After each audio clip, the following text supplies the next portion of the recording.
Good evening, everyone, and welcome to the Council of Commissioners special meeting. We have this first before our committee of the whole meeting for Wednesday, August 25th, 2021. Could I have roll call, please? Yes, we have 10 present, 1 presiding, and 1 absent. Thank you, Colleen. Let the record show that Commissioner Anderson is still out, but he is really shooting for next week to come back on our council floor here, and that'll be nice.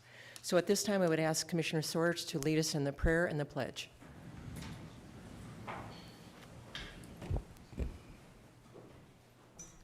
Almighty God, we implore you, look upon us and guide us this night as we make decisions which shall greatly affect our community of Butte-Silver.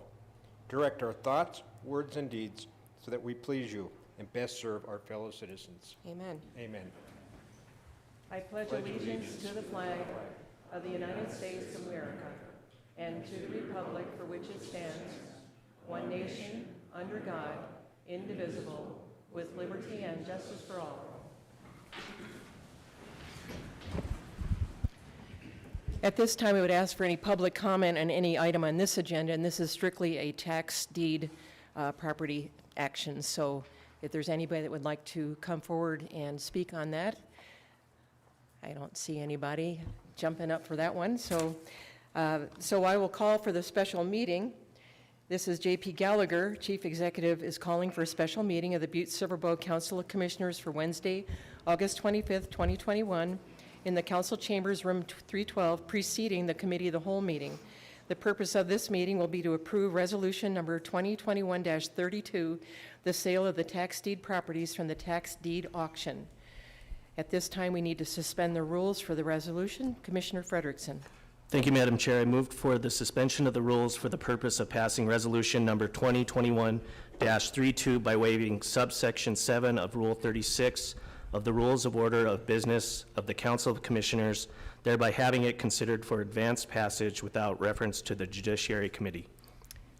Thank you.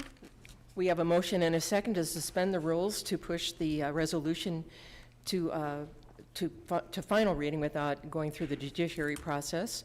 Is there anything on the question? Would everyone please vote? Would anyone care to change their vote?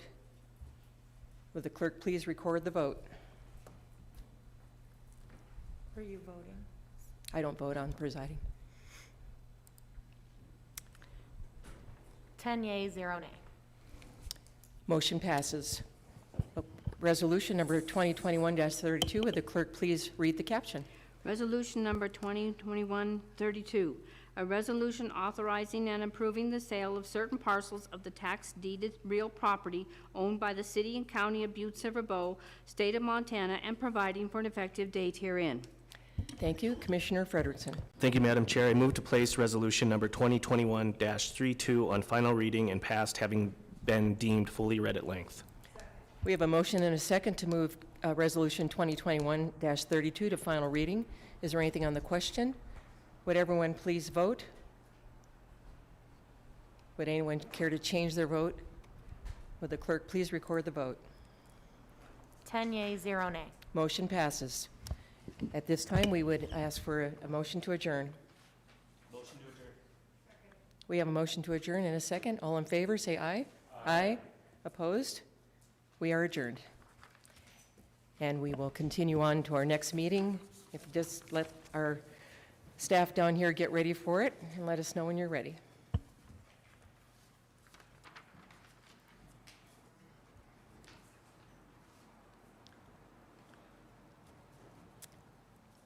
Would everyone please check in?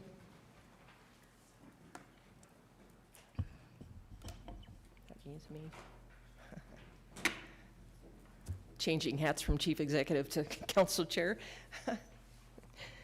Okay. So at this time, I welcome you again to the Committee of the Whole meeting of this evening, Wednesday, August 25th. And we will start. We have roll call, please. Okay. We have 10 present, 1 presiding, and 1 absent. Thank you. Again, Commissioner Anderson is absent. We can forego the prayer and pledge. We've already done that. And at this time, I would call for any public comment on any item on tonight's agenda. And if you'll just come to the microphone and give us your name and address for the record, you can go ahead and give us your comment. If there's anybody that'd like to speak on anything on tonight's agenda.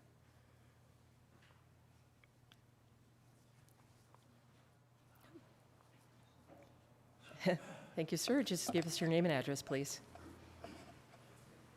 You're on. Yep. Michael Opel, 635 Granite, and I've been a resident of Butte-Silver since 2016. You've been so gracious to me, and I love it here. Thank you very much. I was the public address announcer for the Mining City Tommyknockers, and it was a volunteer position. I knew that going in, and I was good with that.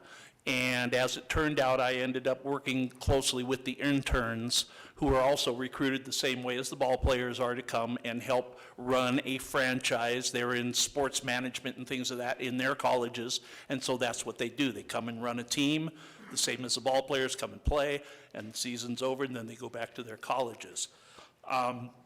When we got started, I was in Indianapolis for the 500, so I didn't get back until game day. Game one was a disaster. Our communication system was bad, and we had to figure it out. Game two was better. Game three, we started getting it all together, and by the end of the season, I believe we had the best product in the league as far as game day operations.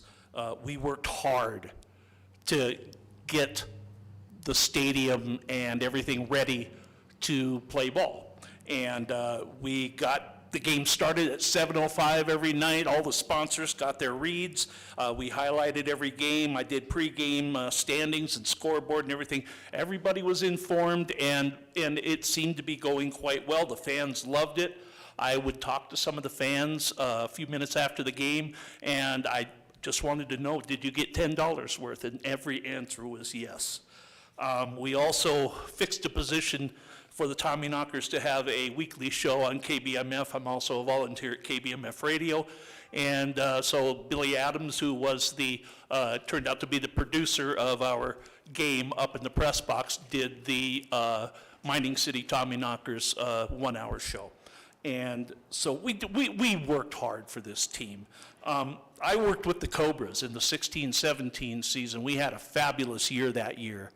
And it was because we worked with the players and cared about them. We told them we loved them.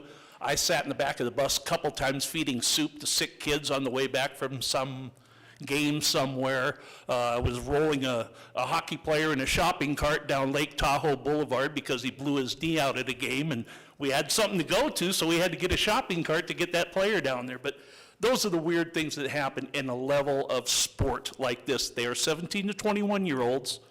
Looking for that one shot to know once and for all whether they got what it takes to make it as a ball player, and that's men and women. There's that side of things where they have their one shot to find out before they have to go on and lead a real life at age 21. And it bothers me when that gets affected by them. I was a 17-year-old kid looking to go out on the Pro Bowlers tour. I had the carpet pulled out from under me, and I never got the chance. And as a 64-year-old man, I still sit home sometimes wondering if I had that opportunity, could I have, would I have?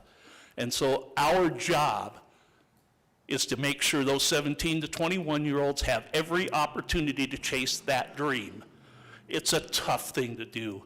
Bus rides, 12 hours, getting off of a bus after a 12-hour bus ride, horking down a hot dog and playing a game. It's tough, and these guys need every bit of help that they can get when it comes into these seasons. So I'm not going to bash anybody, and I hope we understand there's a family element involved here too. Please take that under consideration. My last job in sports was as a game day coordinator in the Pacific Northwest. I floored an expansion team. I know how difficult it is to floor an expansion team, but we made it. We fought through it. We didn't want to go through that again, but we got through it, and we got through it successfully. And to this day, that team is doing pretty good in Bremerton, and I'm kind of proud that I got to start that. So again, the only two things, I just want explanations. 6 games left in the season of an expansion year in the playoff hunt, and the decision was made to pull the plug. I will never understand that. I hope it was only a one-person decision. I hope it wasn't a group of people that all came to the same understanding. That would be disturbing. The one thing you cannot do, that's the death nail. I hate to say that, but something like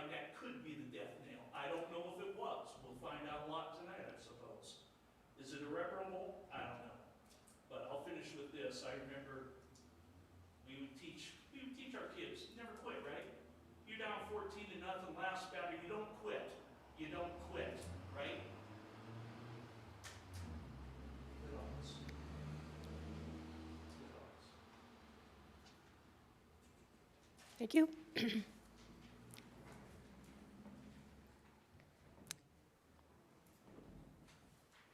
evening, Commissioner. Push that little button and turn red on.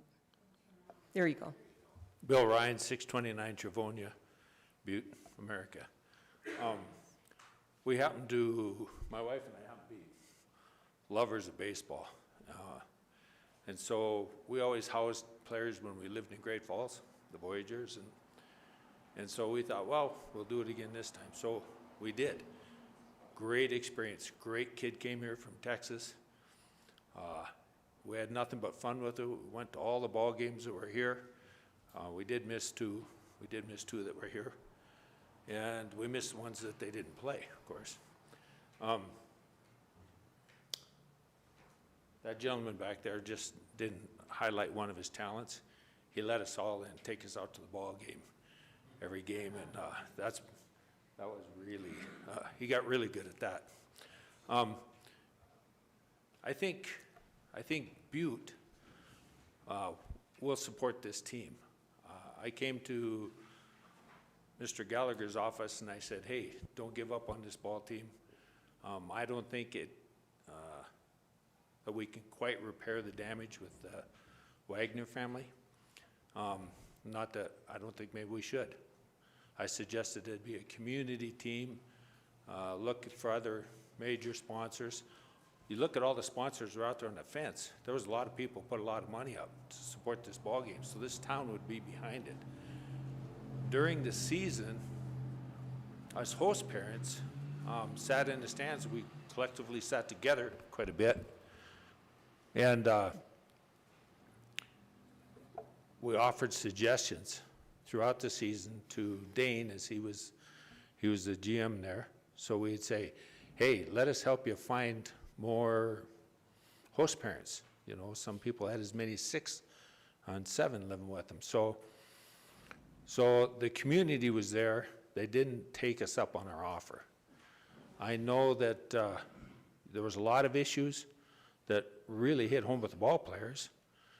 Their young kids were promised a lot coming up here. They're all promised host parents. They're promised, medical staff at there. Well, if you put this community's collective abilities together, we could find that. I mean, I've spoken with people at the School of Nursing over here at Tech, and we could find medical support to fill that role. Have we talked to Tech about, housing the ball players? It's 6 weeks, during the summer. Could we house them there? Could we, what we have to do, and I hope you guys will help me do, is put together all the financials. Let's take a look at all the commitments, what it costs for the busing, for the uniforms, the counties, the city and counties, part of putting the field out there together for them. Let's get all the numbers together and see what we can do, because even if we had to do it like, the Green Bay Packers or something, have everybody buy in, buy a share to support, with just a little bit of effort this community could put together. And those kids, barring none, they were great kids, and that was a great caliber of ball. I hope you all got a chance to watch them play, because it was good ball. This town loves sports. Baseball's great. We can do it. I just think we have to, cut some ties. The league is great. Other communities are doing really well with it. So however we can figure it out, but let's not give up on it. Let's take a look and see what we can do. Get a little baseball board here in town and let us work out these problems. We can figure it out.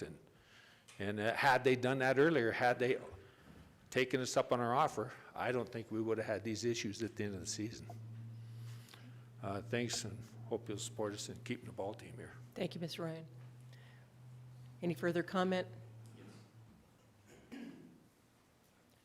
Let's see, are we on here? You're on. My name's Dave Sheffield, 847 West Park Street. I am, with my wife, a minority owner of the Tommyknockers, kind of silent owners. We met Steve back in October. I was aware of the baseball history in Butte, the Copper Kings. It was a great team. It was well-liked. This league was coming in with a summer collegiate template. And to me, I thought it was a perfect template for a city the size of Butte. So we decided we were all in on that. And we thought it would be great for this community. We thought it would be great for the people. It would be nice entertainment in the evenings. And unfortunately, it didn't go the way that we wanted it to. So as the season was going on, we started thinking about ideas to develop a corrective action plan, and Steve will go into that in a little bit more detail. The people, by the way, I was a host family for 15 kids. So I had all the interns in my house. I had the 3 coaches, and apparently every now and then a player. So, I mean, it was fine with me. I understood the difficulties of a first-year expansion team, getting all the families in place. I think going forward, I think we're going to have a much better position in terms of some of the issues that the team experienced. And I think with proper management in place, with baseball experience, I think we're going to see the future is going to be bright, because the summer collegiate model really is good, and it's good for a city this size. So that's what I'd like to say. Our PA announcer, I've been to a lot of minor league games in my life. He's one of the best I've ever seen. It was wonderful. The host families were wonderful. There was a lot of great, it was just a great experience. And we're hoping to grow the community to want to come to our games and watch them and just enjoy the entertainment. They were a very competitive team, as they said. And we were close to the playoffs, and it was unfortunate, but I mean, we moved forward. So there's a corrective action plan in place, and we'll let Steve talk to that when it's his turn. Thank you. Thank you, Dave. Any further comment on any item on tonight's agenda?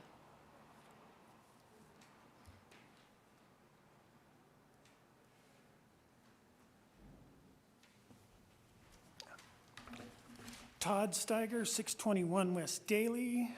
I'm a property owner of the Ivanhoe block on East Park. This is about the closing of South Wyoming Street. Sorry, not the Tommyknockers.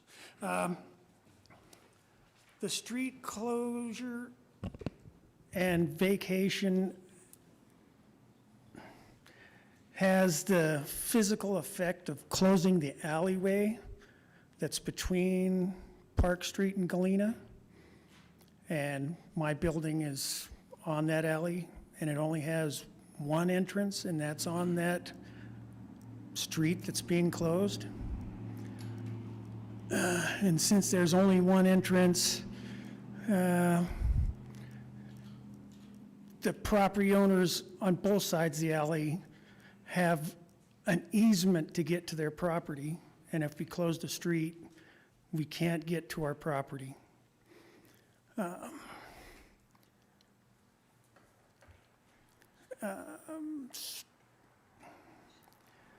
Closure of the property owner's easement and right-of-way from a statute, Montana Code annotated 7-3-447 says that the easements and rights of the property owners can't be impaired and has to be accessible to the nearest adjoining street intersection, which is through the closed street. And in that same statute, it covers street utilities, and the Wyoming street has utilities running down it. I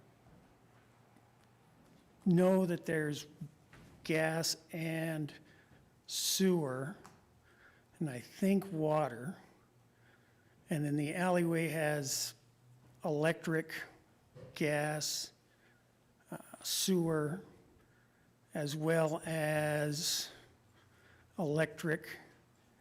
And that code says that public utility easements cannot be vacated. So I'm under the impression that you can't close South Wyoming Street. That's all I have. Thank you. Any other comments from our audience regarding any item on our agenda tonight? Okay. Oh, go ahead. Sure. My name is Joe Quinn, 1235 Steel, and I was going to talk about the fireworks, about whether you're going to make changes on when we can sell and all that, I guess. And I just think that we shouldn't punish Butte. We shouldn't punish Butte for being a town that likes to celebrate. And I think that's what makes Butte unique, different than Bozeman and Missoula and those other towns and stuff, is Butte likes to celebrate, and I think that's a good thing. And having the fireworks, it's a short window of time of when we can sell, 10 days before the 4th. It's something I know it can go on into the night, and it can cause people headaches and grief and stuff like that, but it's for a small amount of time. And sometimes I just think that, you know, things might annoy you, dogs barking, the motorcycle just goes ripping by, and it can kind of make you cringe a little bit. But, you know, other people are celebrating. They're celebrating our independence. And I think that's important for us to keep those celebrations, to keep that stuff, to keep family, traditions, getting together, you know, going up to the Excelsior Street stand, seeing all the people out there playing cornhole and barbecues and everything else that they're doing, all getting together as families. That's something that I think we want to keep that alive in Butte. And so I understand, you know, the shooting them off 1 in the morning, 2 in the morning, I get that. I like to go to bed too. And you can roll over, turn the fan on, you know, and kind of get through it, but it is annoying. And I think if we're going to do any kind of changes, I think that would be the first thing that I would recommend, is put a curfew on it. You shouldn't shoot them off at 2 in the morning, at 3 in the morning. And I know Mr. Lester said that, you know, it's tough to enforce, but I think if you put in a curfew, the people, law-abiding citizens, will enforce it. You know, if they put in a stop sign, people stop at the stop sign. You might not agree with it, but over time, we're going to stop. And if you have if you put in a curfew at, say, midnight or something like that, and your neighbor lights them off until 1 in the morning, you can go to your neighbor and say, hey, you lit fireworks off till 1, I'm trying to get some sleep, you know. If he does it again, you can go to your commissioner. You can talk to your other neighbors. Hey, what about this guy down the street lighting them off till 1 in the morning? Let's, you know, so when you say you can't enforce it, I think as the community will enforce it. Us as owning fireworks stands, we can spread the word. Hey, people ask us, they come to us, hey, when can we light these off? People from out of town or whatever who come in. And you can light them off. They're legal from right now until July 5th. So we can tell people, you know, hey, there's a curfew. You can't light them after midnight. But shutting down the length of the season, I think the window, the state law is 10 days before the 4th. I think you're not punishing the bad apples who are going to maybe go up on the reservation and buy fireworks anyway and light them off. People still, when we can light them off, you know, they still can light them off at all hours of the night. People are still going to complain about it. I think putting in the curfew would be the right thing to do at the, you know, for a start anyway. Okay, Thank you.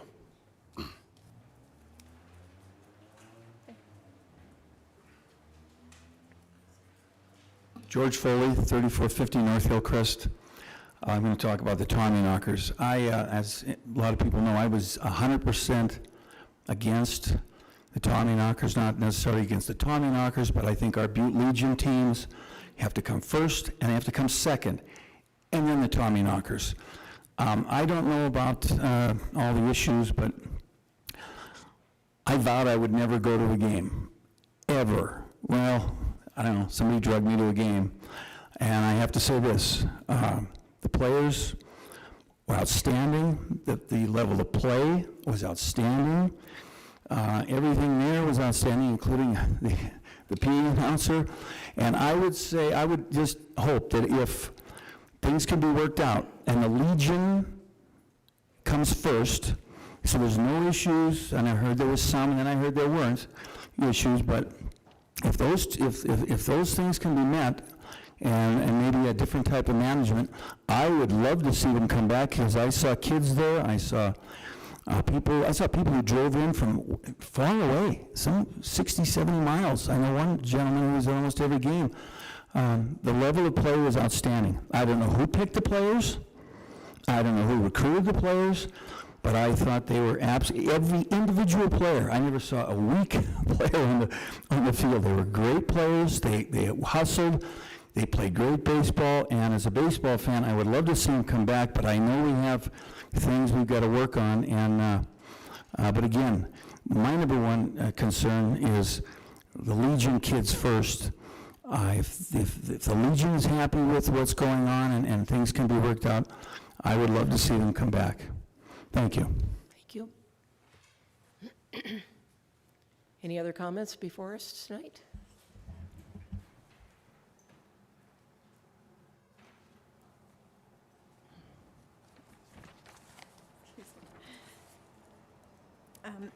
Madam Chair, other members of the Butte-Silver County of Commissioners. My name is Barbara Gregovich. I'm here tonight. Is that okay? All right. I'm here tonight to state and explain my full support of Miss Angela Helvey's comments and suggestions about fireworks in Butte and need for a committee to discuss, to join her and others to request that the effects of the 10 days and nights of fireworks by Butte residents and visitors in the streets of Butte be addressed. I'm not saying they should be totally withdrawn, or I like the idea of the curfews. I just think there should be more discussion about some concerns. I've been here 38 years. One of the many things I've loved about Butte was the July 3rd fireworks display. My favorite thing. I looked forward to it. I would regularly donate to the group that first put on the July 3rd fireworks display. I don't remember their names. Before the town pump so generously now has sponsored the Butte extravaganza. And yes, there have always been firecrackers in the streets here and there, but only a few days, it seemed to me, in the past, and not too loud and not too frequently. However, I'd say for at least the last 15 years or so, the street fireworks, firebombs, I'll call them, legal or not, they've become increasingly loud, increasingly frequent, and for many of us, increasingly unbearable. It's what I can only imagine a war zone would be. I know that sounds extreme. I don't know I've never been in one, lucky enough. But just movies, I guess, but they're ear-splitting, going off, not knowing when or how many, where, feeling anxious when might hit my home, thick bombs of firebomb smoke, clouds. I wear earplugs just to go out and work in my yard. I feel robbed of almost 2 weeks of our wonderful but short Butte summer. I have a lot more here. It's a lot, so I'll submit it separately, but I can be grateful that at least my house didn't burn down, or my vehicle didn't catch fire like happened to others this year. These fires were not caused by the fabulous Big Butte display, which is implemented by professionals, but by fireworks set off by residents and visitors in our streets. Even fireworks set off many, many blocks away explode like magnified gunfire in the exquisitely sensitive ears of birds and other wildlife, our companion animals, and our veterans. It used to be that people streamed into Butte the night of the 3rd, so looking forward to the fabulous display. The audience of Butte would collectively go quiet, street firecrackers would cease, as the town oohed and awed and clapped in unison with appreciation and pride at the beauty and wonder of the fireworks celebrations in a community celebration of freedom and independence. I loved it. Not anymore. I've not been able to enjoy the official fireworks display for many years now. I'm too exhausted from not getting any sleep, being anxious for my home and my pets, from all the days and nights before the night of the 3rd. I did try again this year to go out and enjoy the July 3rd Big Butte display. But many continued to set off street fire bombs and their own street fireworks displays disrespectfully the entire time. This is not the same 4th of July celebration that Butte became famous for, was proud of, and that brought us all together. Thank you for your time. Thank you. Any other comments on any item tonight's agenda? Going once? Okay, thank you all for your comments. Moving along to section 1, bid openings, public hearings, presentations, and/or public hearings. Under public hearings, we have item 1, petition number 2021. Oh, excuse me. We have a couple of letters to be read into the record. I apologize. Colleen. The first one is from Frank C. Baroni, of Butte. The Revolutionary War was an insurrection by American patriots in 13 colonies to British ruling, resulting in American independence. It had to be a really noisy war. The Declaration of Independence included these 3 major ideas. People have certain inalienable rights, including life, liberty, and pursuit of happiness. All men are created equal. Individuals have a civic duty to defend these rights for themselves and others. It makes me happy when I set off fireworks. I used to make my own rockets and M80s in the very old days. Independence Day celebrates the Revolutionary War, which was a war, had all the sounds of war, smelled like a war, felt like a war, looked like a war. How could anyone possibly celebrate this war of independence and its outcome of American independence without sounding like a war, smelling like a war, looking like a war, feeling like a war, without the use of fireworks to simulate a war? Almost seems unpatriotic. Nah, it is unpatriotic. Don't get me wrong, I'm not for celebrating war, but I am for celebrating our wars of independence. There were 2 wars of independence, the Revolutionary War and the War of 1812, both against the British. The War of 1812 came to be known as the Second American War of Independence. Butte is very unique in that we allow fireworks to be used from June 24th to July 5th to celebrate wars of independence and the designated Independence Day for celebration and a few days to celebrate the new year. Leave it that way. Governor Gianforte just legalized the use of more fireworks in Montana, M80s, Butte bottle rockets, and Roman candles, etc., lifting a ban that has been in place for many years. Let's follow his lead. More freedom, more choice of fireworks, less constraint. There are already laws on the books, like disturbing the peace, disorderly conduct, setting someone's house on fire, negligence, etc., that could be used against those miscreants who are setting off fireworks after reasonable hours or in a hazardous, careless, and/or unsafe manner. I believe that there is a 10 o'clock p.m. local understanding.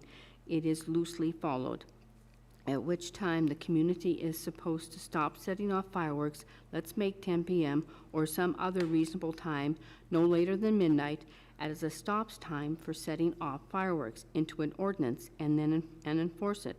I could support that as long as it is uniformly enforced. I vote no on shortening the number of days around the 4th of July and New Year's when fireworks can be set off.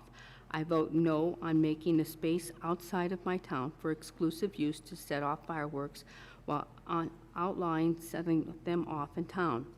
I vote no on making any changes to the types of fireworks that could be sold and used in Butte-Silver, Montana. And this is sincerely Frank Cipione. The next letter is from Shauna Adams.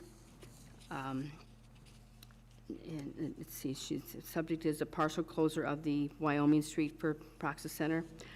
I'm in favor of the partial closure of the Wyoming Street to support the construction of the Praxis Center.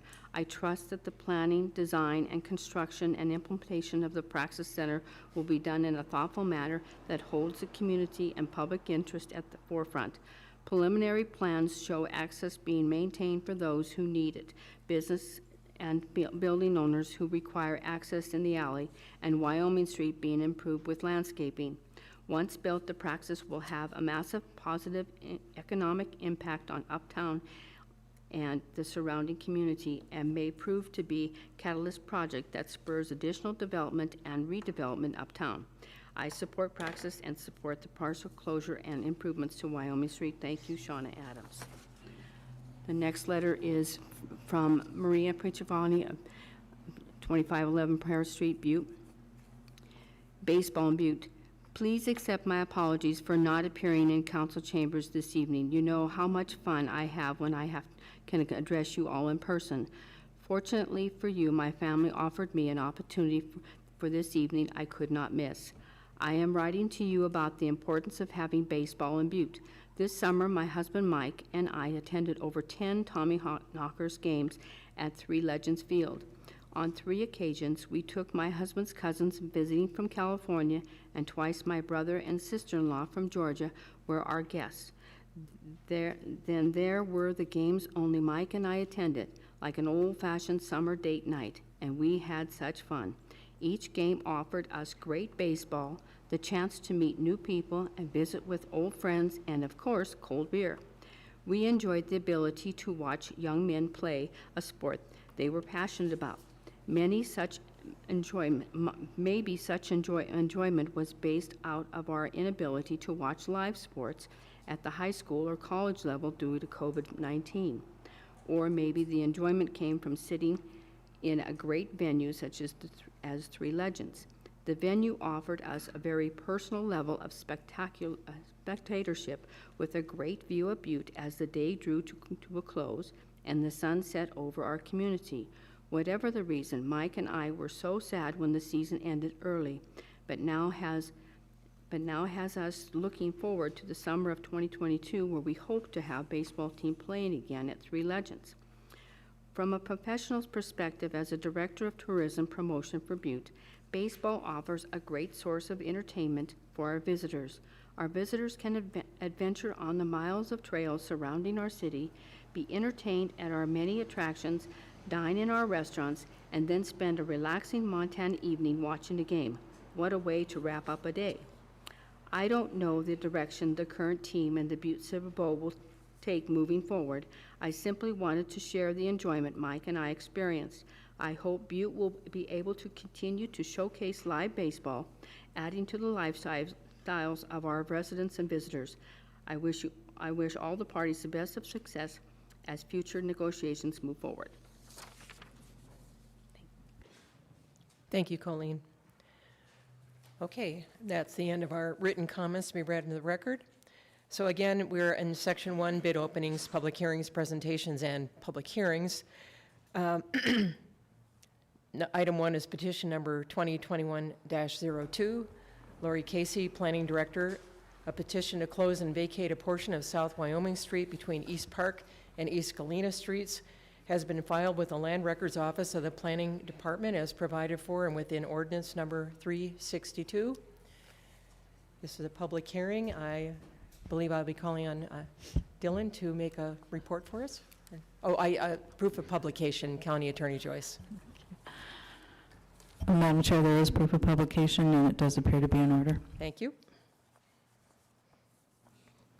Mr. Pipinich, the floor is yours. Madam Chair, members of council, for the record, I'm Dylan Pipinich, the Assistant Planning Director. The item before you tonight is a petition to close Wyoming Street between Park and Galena Street. Where we're at kind of in the street vacation process is this has been to this body, referred it to the Public Works Committee. There's some discussion there, and they scheduled a public hearing. To give a brief overview of this street closure, this is a petition by Ray Rogers and the Praxis Center. Their vision for Wyoming Street is to create a walkway and kind of green space as a gateway to the future Praxis Center. The petition is to close the entire street between Park and Galena. Some of the discussions at the Public Works Committee is there are a lot of utilities in the street. There's access to the alley that you heard before.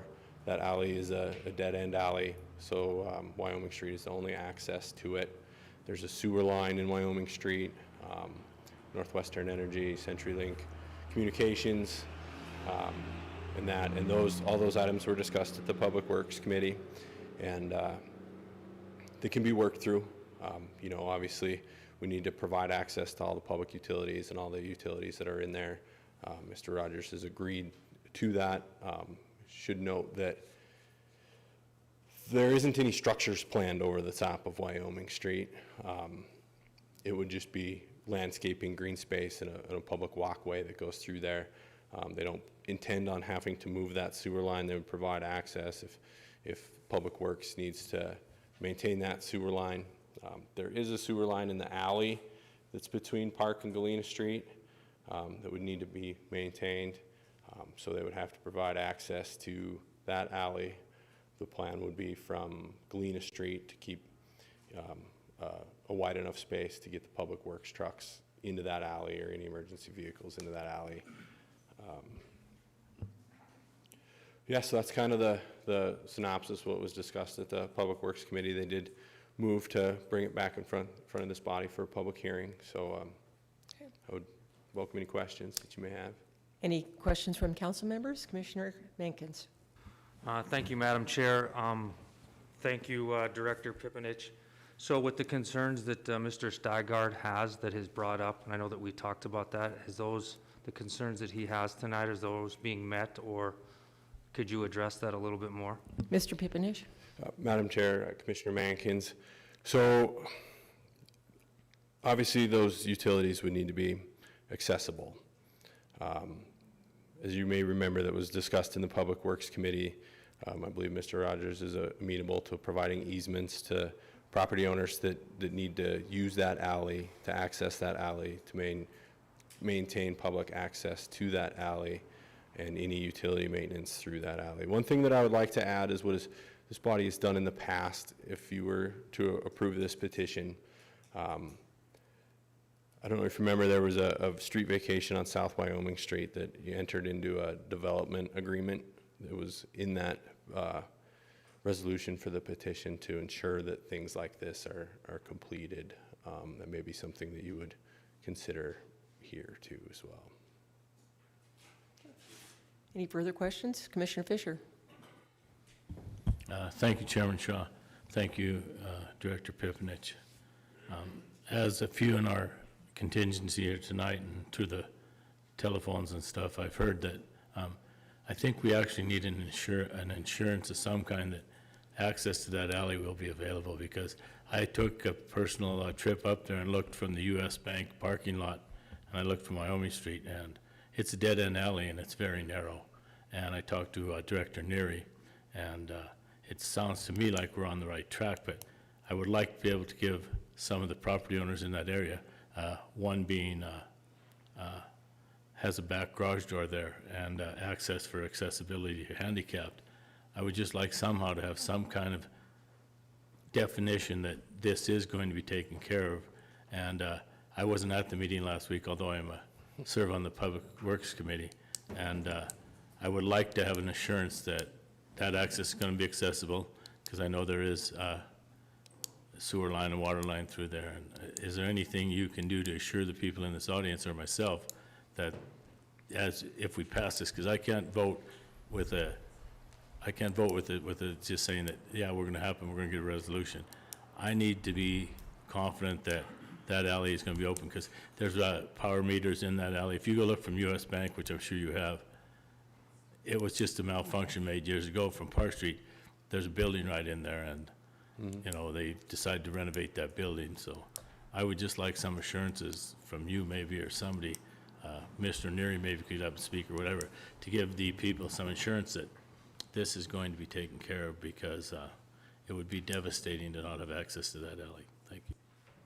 Mr. Pipenish would like to comment. Yeah. Madam Chair, Commissioner Fisher, yeah, I agree with you. I think that's kind of why I was speaking to that development agreement, you know, that was referenced in the resolution the last time we did it. I think that, you know, if you see fit, may be appropriate here. I know Director Neary has taken their largest truck up there, and they know the turning radiuses and what it's going to take to get into that alley. So I would reference that to ensure that. Commissioner Reardon? Thank you, Madam Chair. Mr. Pipenish. I was in on all these discussions, obviously, and all that, and something that caught my mind tonight was the fact that when this gentleman did his comment, was the easements to this property from the public streets and the property owner rights according to the state statute and property statute. And I think that we better be very clear about how these statutes and laws apply to this particular situation. I know you guys do a good job and all that, but we have some people that have done business in that alley and used that alley for quite some time. I'm a big Praxis fan, don't get me wrong, but I think that I've always been, you know, one that if we're going to do it, let's do it right to start off. And I don't think that we can overlook these people, and I think that we better really take a good look at what we got going. Like I said, Praxis is great. It's going to help out this community and all that, but we also have some other things that we have to deal with before we finalize this. Thank you. Mr. Pipenish, would you care to comment on that? Or are there any other questions from council members? Okay, at the, Commissioner Fisher. Thank you, Chairman Shaw. Excuse me. I know this is a petition, and I know how kind of this works, but I don't know if we'd be in the right area to hold this in abeyance, or rather than make a decision on this tonight, because I wasn't here, and I'm sorry for that, but I do need a vacation once in a while. So Ray Rogers was supposedly to contact all of the Point of order, excuse me. Point of order, Commissioner Fisher. This is a public hearing.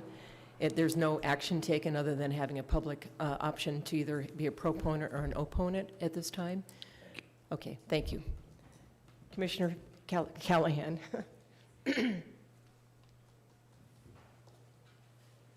Thank you, Madam Chair. You know, Ray Rogers is in the audience, and I think Ray could get up and give you a little bit of assurance on what their plans are and give you some guarantees on, they're not going to block the people out of the alley. They have full intentions to make sure the alley's accessible by whatever size pickup, or whatever size truck. Mr. Neary had brought up the pump truck from Metro Sewer, and that's the county's biggest truck that would need to get in that alley. And he gave them the specs on what it would take to get in that alley. So if Ray wouldn't mind, I would appreciate it if he could get up and give you some assurance on what their plans are. Thank you. Mr. Rogers?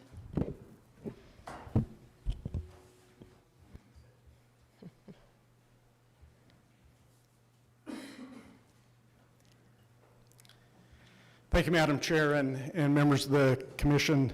For the record, my name is Ray Rogers, 100 East Broadway, and I'm the CEO of the Praxis Center.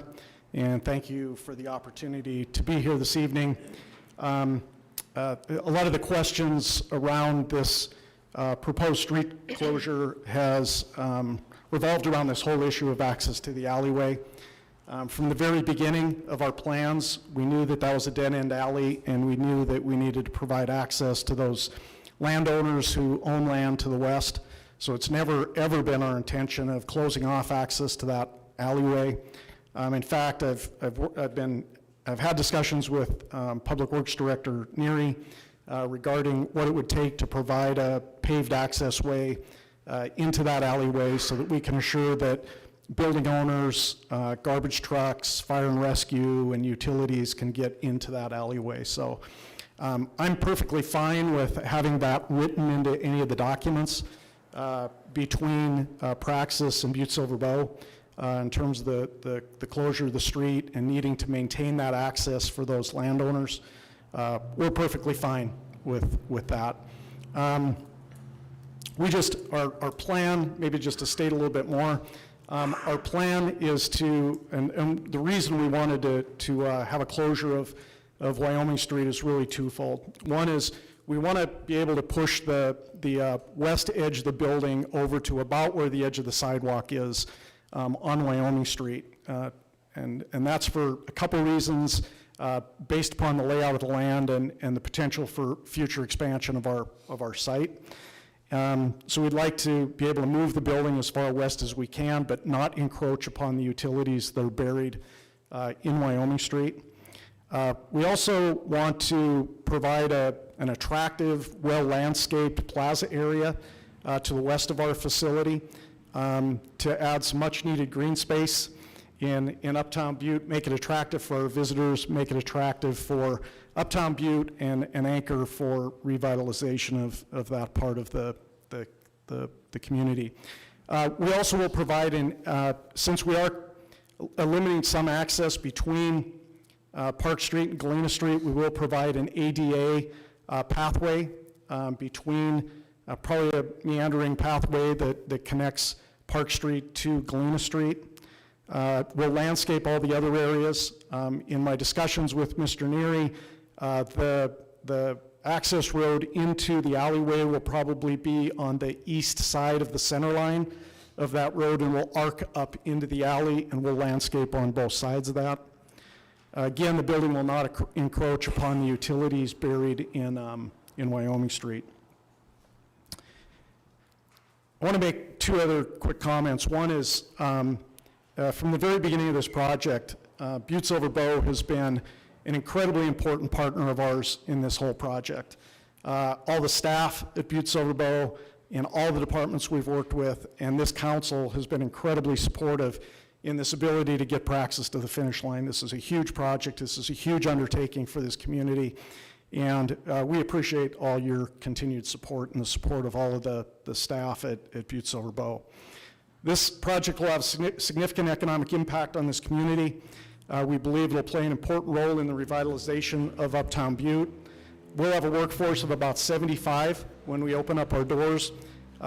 Many of those jobs will be very well-paid jobs. We'll train approximately 5,000 healthcare workers a year at this facility. Most of those will spend on average between 3 to 4 nights in our community. And the annual economic impact of Praxis has been estimated at about $32 million annually to this community. The closure of Wyoming Street is an incredibly important element in our overall site plan, and I thank you in advance for consideration of our proposal and for your support of this proposal. And I stand for any other questions that you may have. Any further discussion for Mr. Rogers? Commissioner O'Neill. Thank you, Madam Chair. Ray, appreciate the information. Is there a plan, like a drawing of this, something visual that the property owners could see? And like I said, obviously we're focused on utilities and all that, we covered that, but obviously the building owners is obviously, it's a big issue to them, to whether, when they can bring in their size vehicles, when their tenants can roam in and out. And then, also the 24-hour, they want to go in whenever they want to, don't want to be bothered by that. But is there, going with that being said, is there a picture, like I don't know, some computer thing you could view down on it to kind of get the feel of these property owners so they can feel better about the deal? Thank you. Mr. Rogers. Yes, we do have some site plans from our architect, Cushing Terrell.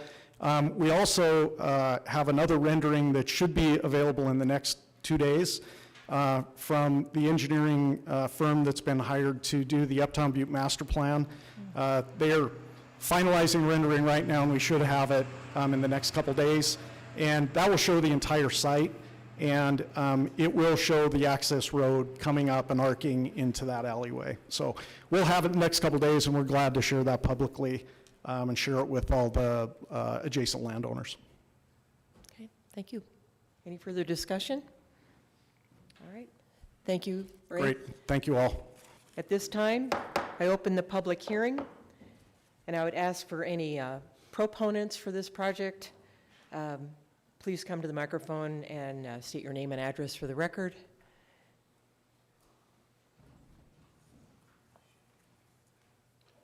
Madam Chair and council members, I am Bill Markovich, 43 Tranquility Lane, Butte, Montana. I've been working on this project alongside of Ray and Pat Dudley for a long time. I remember the very first meeting I attended that was chaired by Pat. And this process has evolved and been organized at an exceptional level. Difficult project, non-typical project. There was so much money in infrastructure inside this building. It's difficult to convert that building to anything else without losing the value of a lot of investment. So it's been slower than anyone wanted it to be. We're on the edge of some major milestones. Design is fine-tuned. We are now in the home stretch that Ray is forging forward with on the funding. This is a great addition to the Uptown Butte. The streets in our uptown were laid out a century ago. We're not going to have a loss by having Wyoming Street, as long as we have full dedicated access to that alleyway for all the equipment, the garbage trucks, et cetera, that we need. The courtyard on Wyoming Street will add so much to the uptown, and it's not limited to the Praxis people. It will be available for the general public to use and benefit from.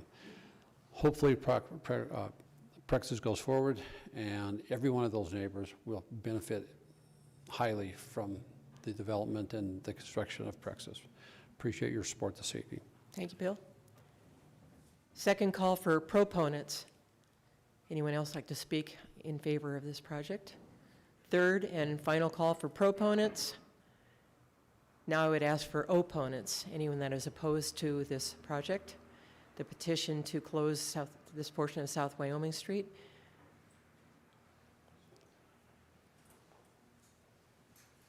Thank you, sir. If you just give us your name and address for the record. My name is Frank Butori, and I own the building at 27 East Galena that needs access through the alley for handicapped people to get in and out, because it's such a steep area climbing up through the Galena side that they use the garage door to get in and out. I'm not against this project, as long as they prove that there's going to be enough access for a pickup and a 20-foot trailer to go down there for people to move in and out. And as long as I have that, nobody's ever going to complain. But we need to have access for a truck, not a sewer truck that's 10, 20 feet tall. You need access also for Northwest Energy. If a telephone line or telephone pole or power pole breaks in the alley or rots away, there's 5 transformers in that alley.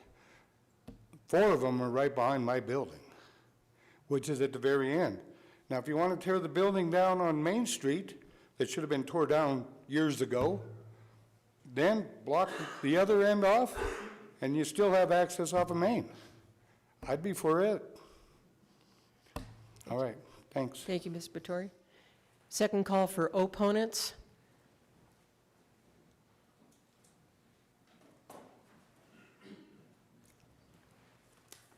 My name is Mitzi Rosillian. I'm 815 West Granite.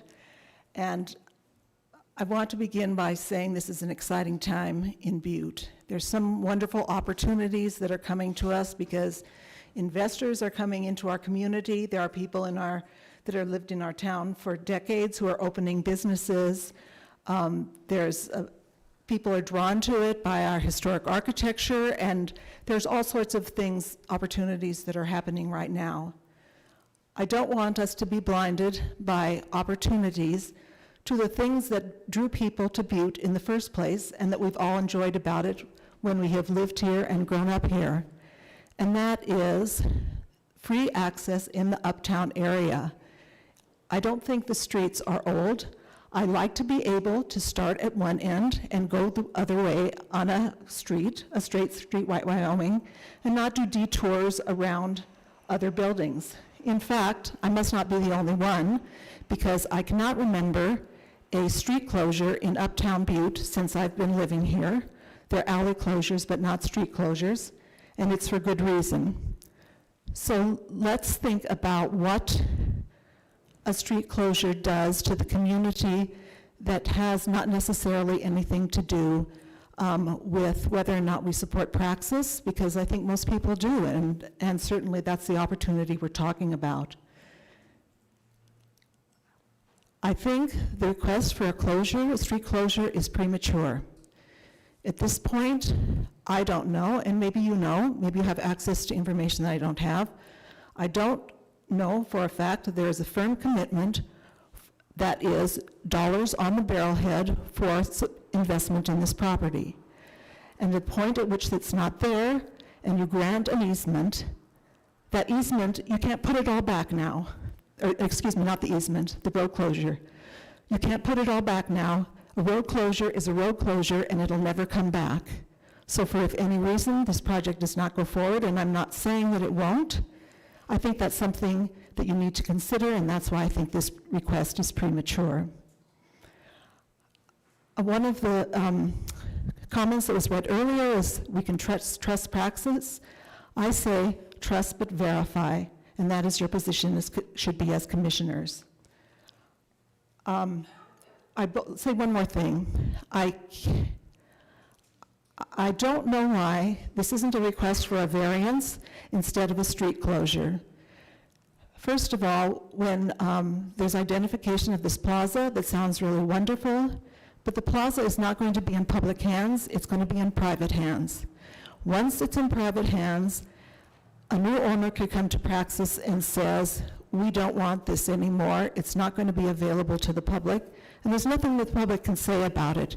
Essentially, we have depended on the goodwill of people that are representing Praxis right now, but we have no crystal ball to see what's going to happen in the future.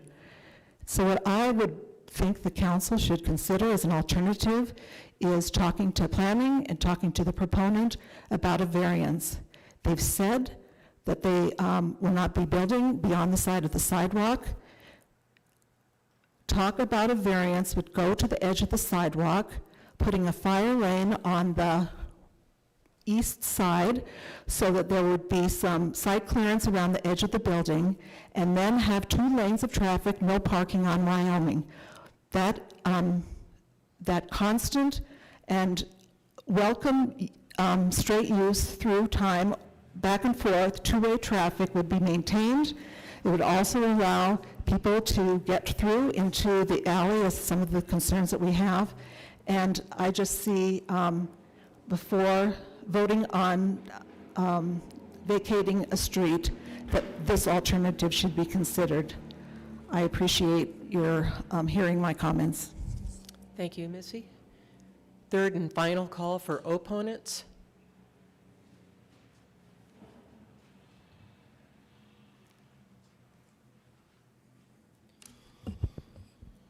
My name is Robert Edwards, 78 East Park Street. I have several concerns, and ultimately I'm opposed to the closing of the first block of the south of Wyoming Street. For over 120 years, this section of Wyoming Street has been actively used as a street. This is not some idly laid idle, rarely used part of town that needs a new use. Removing this section of the street network will have adverse effects on automobile and pedestrian traffic. The 0 block of East Park Street is already an extremely long block, and if you were to add Wyoming and this other block, it makes it 2/3 larger. Trying to walk from Main Street all the way down to Arizona is kind of a long walk for most people. And that's what you would have to do to get down onto Galena Street. Parking. Currently, there's 7 public parking spots and a bus stop. That goes away. That's publicly accessible, and it's not just about Praxis, it's about the other people that live and work in this particular block and neighborhood. Wyoming Street provides a crucial stormwater overflow. I'm shocked that nobody's even discussed this. There is, on the 0 block of East Park Street, there's 2 storm drains on the south side of the street, and then there's 1 storm portal on the 100 block of East Park. The slope of East Park is such that on the west side of Wyoming Street, it all flows towards Wyoming Street, and on the east side, it all flows there. And so what happens is when we get, 2-3 times a year, we get some good storms, and all of those storm drains fill up, and then the overflow flows down Wyoming Street. It also flows down North Wyoming Street across Park Street. I don't know what you do if you block this all the way across and don't allow that storm water to go somewhere. And it's quite an elevation. I haven't cited it, but it looks to be about 18 inches over the first 200 linear feet to the east. This just shows that it's way too early. I find out about this when I come back from vacation and there's an orange sign. And here we are talking about there's no drawings. All we're told is, yeah, trust us, we're gonna give you an easement. I don't want an easement. I want the public access that I've had for the last 17 years and everybody else has had for the last 100. All I hear is praxis, praxis, praxis. I'm for praxis, but what about the rest of us that are here that are losing parking, we're losing access down the street? It's gonna be difficult to get down this alley. It already is. I wish Mike Rudolph was here to talk about how hard it is when he used to back up 53-foot trucks through the alley. You know what a pain that was, right? But trucks can do that. Now, I don't have a map or anything, but if you could picture, you would have to access from Galena Street. You turn right or left to go up this new easement, and then you turn left into a blind alley. It's a one-way alley. You go in it, you're backing out of it. If you back into it, then you can pull out of it. Most people in this room can't parallel park, nonetheless back up a blind S-curve, and then do it in a big delivery truck. This really messes up our access. You need to be, just tonight, I think it was one of you commissioners, I was unloading, I have 3 work doors that access this alleyway. And I was unloading some equipment, and one of you commissioners pulled up to pull in there and went, oh shoot, somebody's here, and you back up and then you continue on down Wyoming Street. You wouldn't be able to do that. You would pull up, you'd see down the alley, you'd go, oh shoot, the FedEx guy is here or whatever. You back out a blind curve and then you'd be backing onto traffic on Galena Street. It just doesn't work. Thank you. Yeah, thank you, Robert. This is a third and final call for any opponent to this project as it's being presented this evening. Okay, seeing none, I will close the public hearing. Thank you all for your comments. Moving on to presentations. Item 1, communication number 2021-400. Eric Bryson, Montana Association of Counties Executive Director, requesting Council of Commissioners authorization for a presentation on Wednesday, August 25th, 2021, to discuss our MACO organization and the work we do on behalf of Montana's counties. Mr. Bryson, the floor is yours. We're looking forward to your presentation. Madam Chair, Commissioners, thank you for having me tonight. I am Eric Bryson. I'm the Executive Director of the Montana Association of Counties, and I do appreciate the offer and invite to come and talk to you. Hopefully you received the letter that I wrote. It's about 1.5 pages long and it's rather boring, so I don't want to reread it to you, but just talk about some of the significant things that I think are important, a little bit of history and a little bit of current events. For 112 years, Silver Bow County's been a member of the Montana Association of Counties. We were originally founded in 1909, and the first organizational meeting that we had as an association, I'm sort of sad to say, was held in Lewis and Clark County. But the first action they took as an association was to elect a president, and that happened to be a commissioner from Silver Bow County. 1909, they did 2 things. They elected a Silver Bow County commissioner to be the president of the association, and they complained about taxes. Those are the 2 things on the agenda that they did. In 1910, they met in Billings, and there's a funny journal entry in our historic books that talk about it, especially from Silver Bow County. The 3 commissioners that were supposed to attend in Billings that year were delayed by a snow blockade. I don't know what that means, but apparently in 1910 you guys had some pretty significant snow and couldn't get out of town. When you did arrive in 1910, this is the agenda for the Association of Counties meeting in 1910. Number 1, discussion of quarantine. Equalization of real property assessments, collection of road tax, discussion of road law, and discussion relating to sheriff's pay.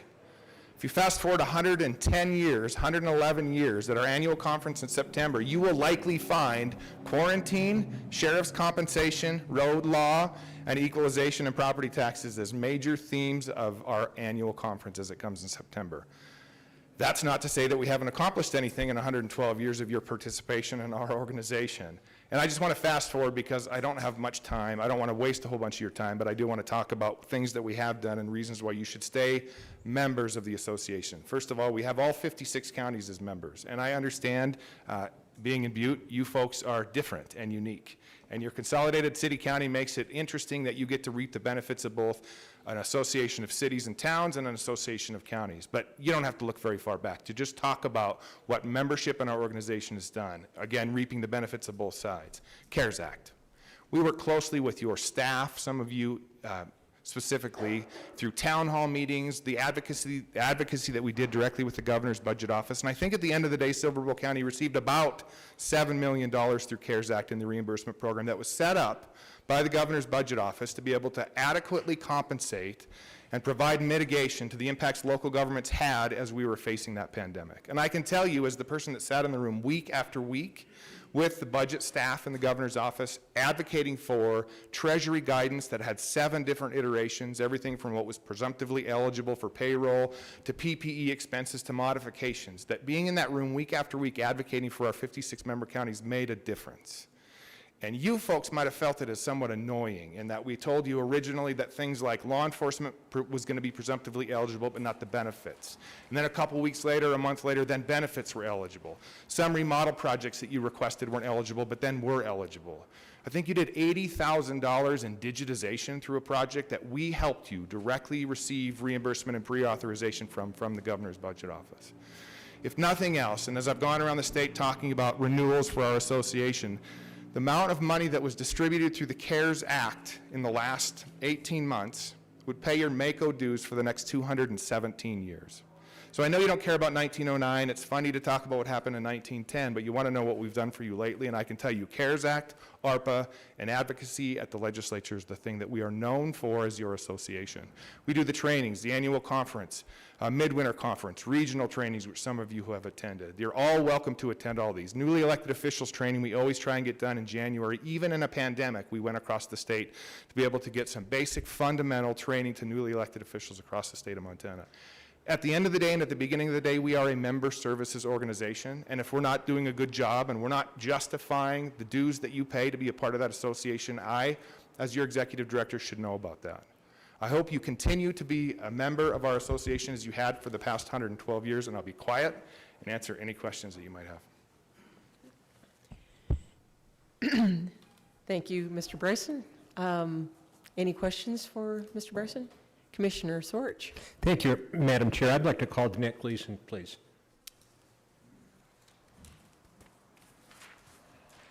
Ms. Gleason? Madam Chair, Commissioners, for the record, Designate Gleason, the Finance and Budget Director for Butte-Silver. I just wanted to also thank Mako, thank Eric, and thank his staff. Through this COVID-19, through all the funding, through the CARES Act, through ARPA, they've been amazing. The League of Cities and Towns, likewise, has contributed in helping us out, but without being membership in these 2 associations, we wouldn't have been able to make it through and navigate through all the different elements and all the different factors of trying to get the financial support that we needed for this community. Like Eric had mentioned, we have digitalization, we had scanners, we bought new software. We're still navigating the ARPA with them, but I just wanted to thank them, and I want you to know our staff at the Finance and Budget Department would not have made it through all the funding and all the reporting requirements without their assistance, so thank you. Thank you. Commissioner Sorge? Good. Any questions for Mr. Bryson about MACO? I really appreciate Commissioner Sorge. You know, he asked that all the entities that we have a relationship with, a partnership with, and yours is one. And I just told everybody that's coming before us in the next few weeks, like yourself, that this is your opportunity to toot your own horn. And we don't know, a lot of us don't know that much about the organization, and it is out of our budget. So we were just thankful that you could come. And if you have anything else to add, I guess we don't have any questions. Before I blow it, I just want to say, Madam Chair, thanks for the invitation. I do think it's important, and I think we spend a lot of time back in Helena in our offices doing the work behind the scenes, oftentimes with your staff, and we don't get a chance to come to the public meetings and talk about the work that we have done. And I want to finish by saying thank you for your service. I love public meetings, being here for the first hour and listening to what you have to deal with and get to deal with. It's the reason that I work for local governments, and I appreciate your volunteerism. Thank you. And you can stay for the next hour and a half that we'll probably be here, so you're welcome to. Thank you, Mr. Bryson. Okay, moving along, our second presentation is communication number 2021-403. Steve Wagner, Tommyknockers president, requesting council commissioners for their concurrence for a presentation on Wednesday, August 25th, 2021, regarding the Mining City Tommyknockers 2021 season. Mr. Wagner. You're on. Madam Chair, thank you, and Commissioners, I really appreciate the opportunity to present to you this evening and come before you. First of all, I just want to say the Tommyknockers are very blessed to be in Butte. It's a beautiful city, and it's someplace that we've had our eyes on for quite some time as far as bringing summer collegiate baseball to Butte.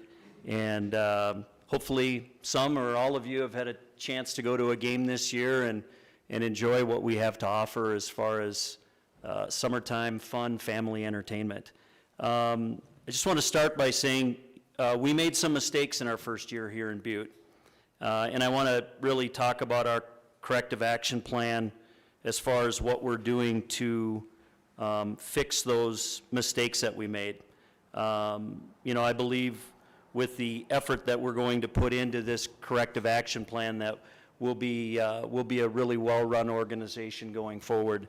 Obviously, we were disappointed in some of the mistakes that we made, and I just want to walk through really 5 that we've identified that are key things that we need to address going forward. Number 1 was host families. Our teams and all summer collegiate and even independent professional baseball teams rely on host families. It's not an easy thing when you start a new team in a new city because people don't really know what to expect. And so that host family process is a tough one to find enough families for all the players, interns, everyone else. We didn't run into really all that many differences with other first-year expansion teams as far as the speed with which we secured host families. I think where we really blew it, though, was in the communication with the players. They had expectations of being with host families. We didn't have enough host families to start the season. We had a lot of efforts. We had an EDDM direct mailer and some Facebook targeted ads and things that we did in that regard. But we didn't, you know, we just didn't have enough host families at the beginning of the season. And it happens this way in a lot of cities and first-year teams. As the season starts going and people experience the relationship that they build with these players, more and more host families come on. Friends of existing host families hear about it. What we did do is we put players in hotels until we were able to secure enough host families. I can tell you this, our corrective action there is what I'd really like to do here, and I know it's been done in some other places, is to designate a host family liaison, someone who can really kind of focus and coordinate all of the host families. And more than likely in most of our cities, when we do that, it's a host family. They understand it, they get it, they're good recruiters of other host families. I think heading into 2022, we have a lot of host families now, but that was certainly an issue for us. We're bringing in a totally new front office staff. We've been in discussions with a GM who has very deep experience in minor league baseball. He's a great guy. He'd be a very, very good addition to the Tommyknockers front office. So that GM with that sound experience would be a great addition, and also bringing in an assistant GM by late fall so that we could have that front office staffed, and they would lead and coordinate that host family effort. The second issue we really had was, call it a kind of management organization communication. We had some important details about the baseball operations that didn't get done as well as we should have. Again, it's front office, right? As the front office goes, so goes the team. The gentleman that we're talking about with a ton of minor league experience would be a great addition to our team, be a great addition to our front office. We're excited about that. I've known him for some time, and he's well-known in the minor league baseball world. So that would be something that, would greatly help us with a lot of the details, the baseball ops, an assistant GM throughout the year, which we didn't have this past year.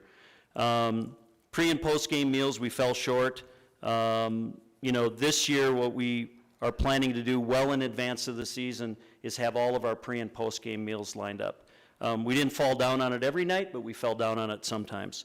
Dave and Norma Sheffield are great owners in this baseball team.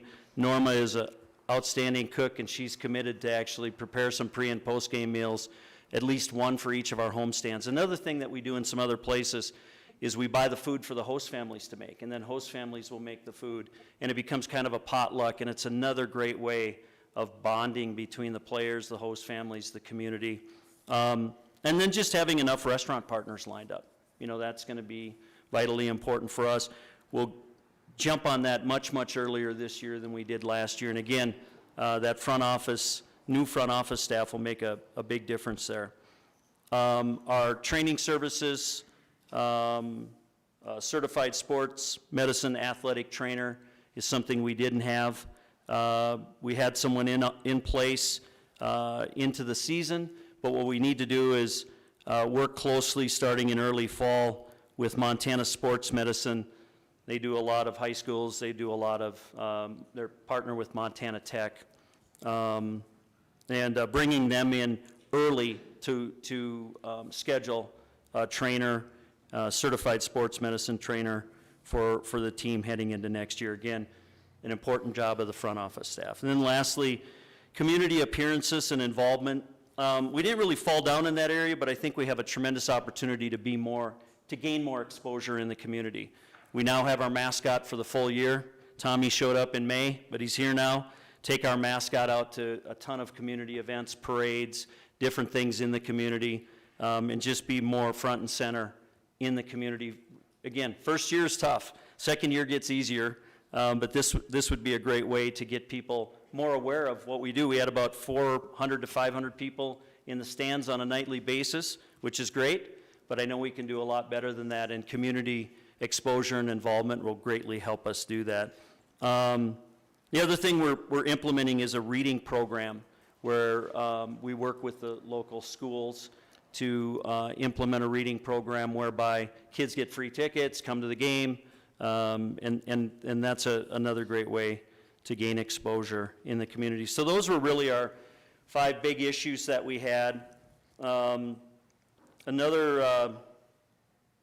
thing to note, so I noted the GM that we're looking at, who would be a great addition to the team. We'll hire an AGM earlier, late fall at the latest. We're also working and looking at a couple of people in the community with local ties. How they'll be involved with the team, we're not quite sure, but we've had some discussions with some people that I think would be nice additions to the team. Well-known in the community, they know people in the community, and I think local is a big deal. Dave and Norma are more of silent partners, involved more on a high-level strategic basis, but they'll certainly take a little bit of a deeper dive. Again, great owners, 1/3 owners of the team.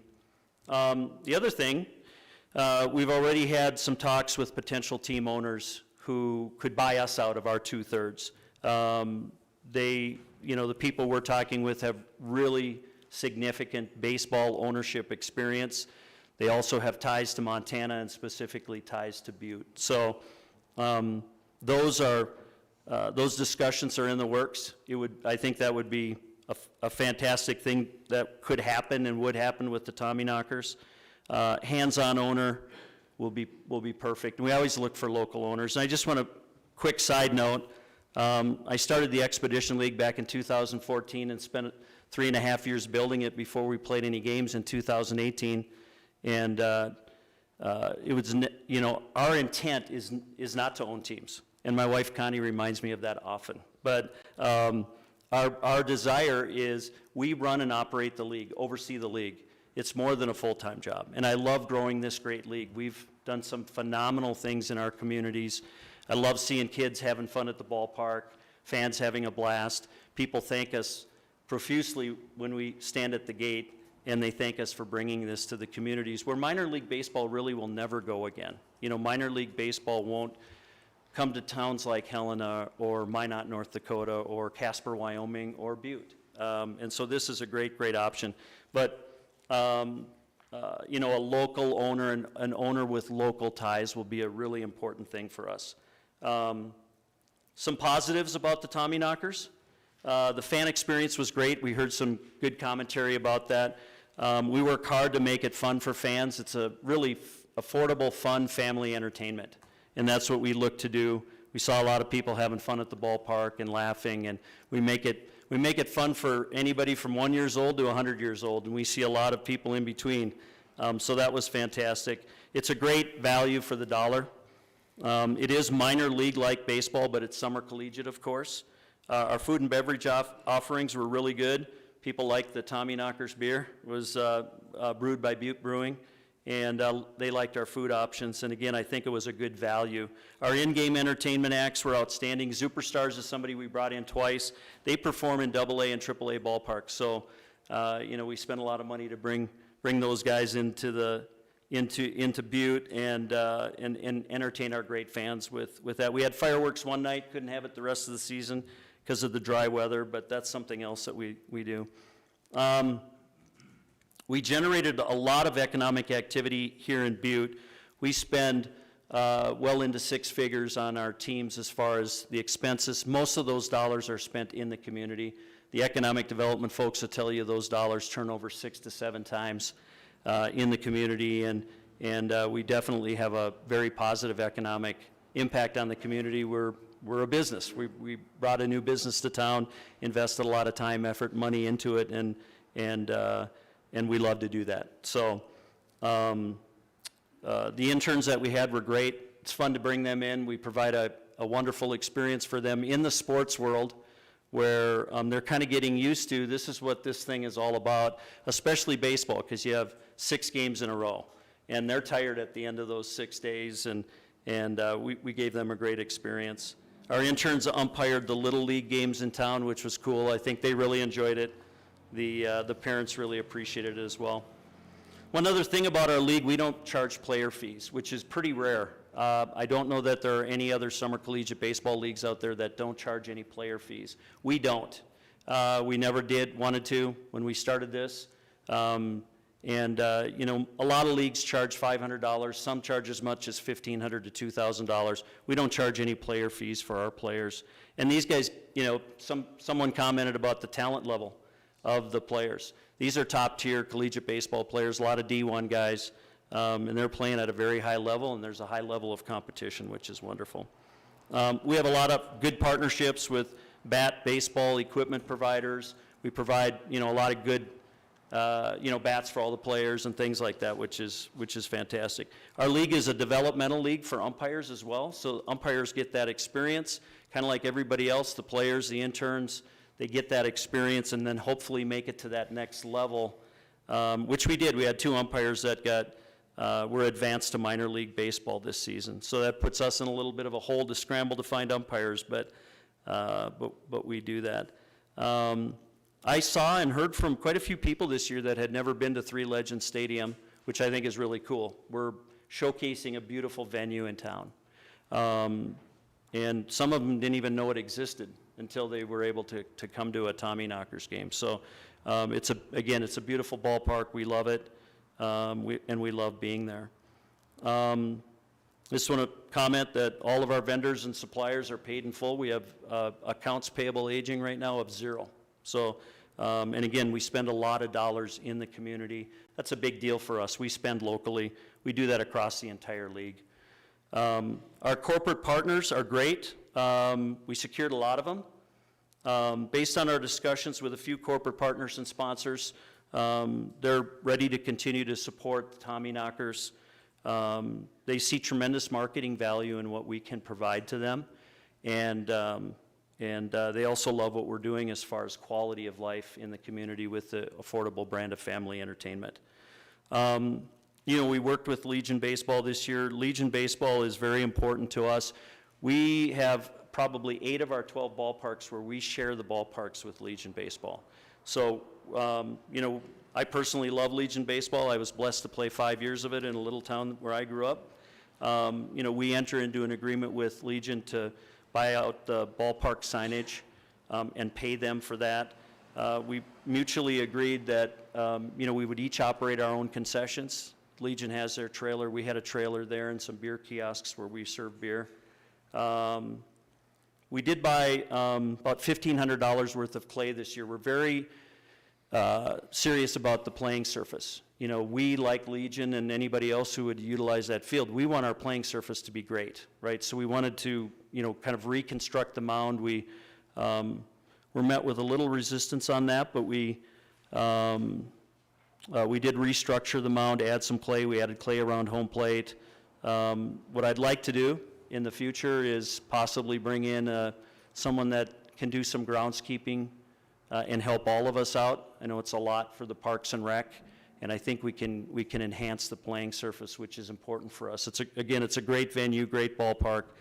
I think we can do more fun things together with Legion too. I don't think we really got a chance to do that this year, but maybe we can do an exhibition game or do some things as it relates to you know, their players being recognized a little more with us, and you know, anything we can do to continually enhance our relationships, I think would be big. But again, I just, you know, we misstepped, we made some mistakes. I know this is good for Butte. What we bring to our communities is outstanding. We love bringing this to cities. I'm telling you, my wife and I love to see fans having fun. We saw that this year here. We saw it everywhere across the league, and we're committed to making the changes that we need to make. The things I talked about with the new front office staff, new ownership, I think all of that's very, very important, and the ball's already rolling on that. So again, I thank you for allowing me to present to you and for your time. And again, I just want to thank you for allowing us to bring a team here and utilize your beautiful ballpark. Okay. Thank you, Mr. Wagner. Any comments from council members? Commissioner Thatcher. Thank you, Madam Chair. Thank you, Mr. Wagner, for coming.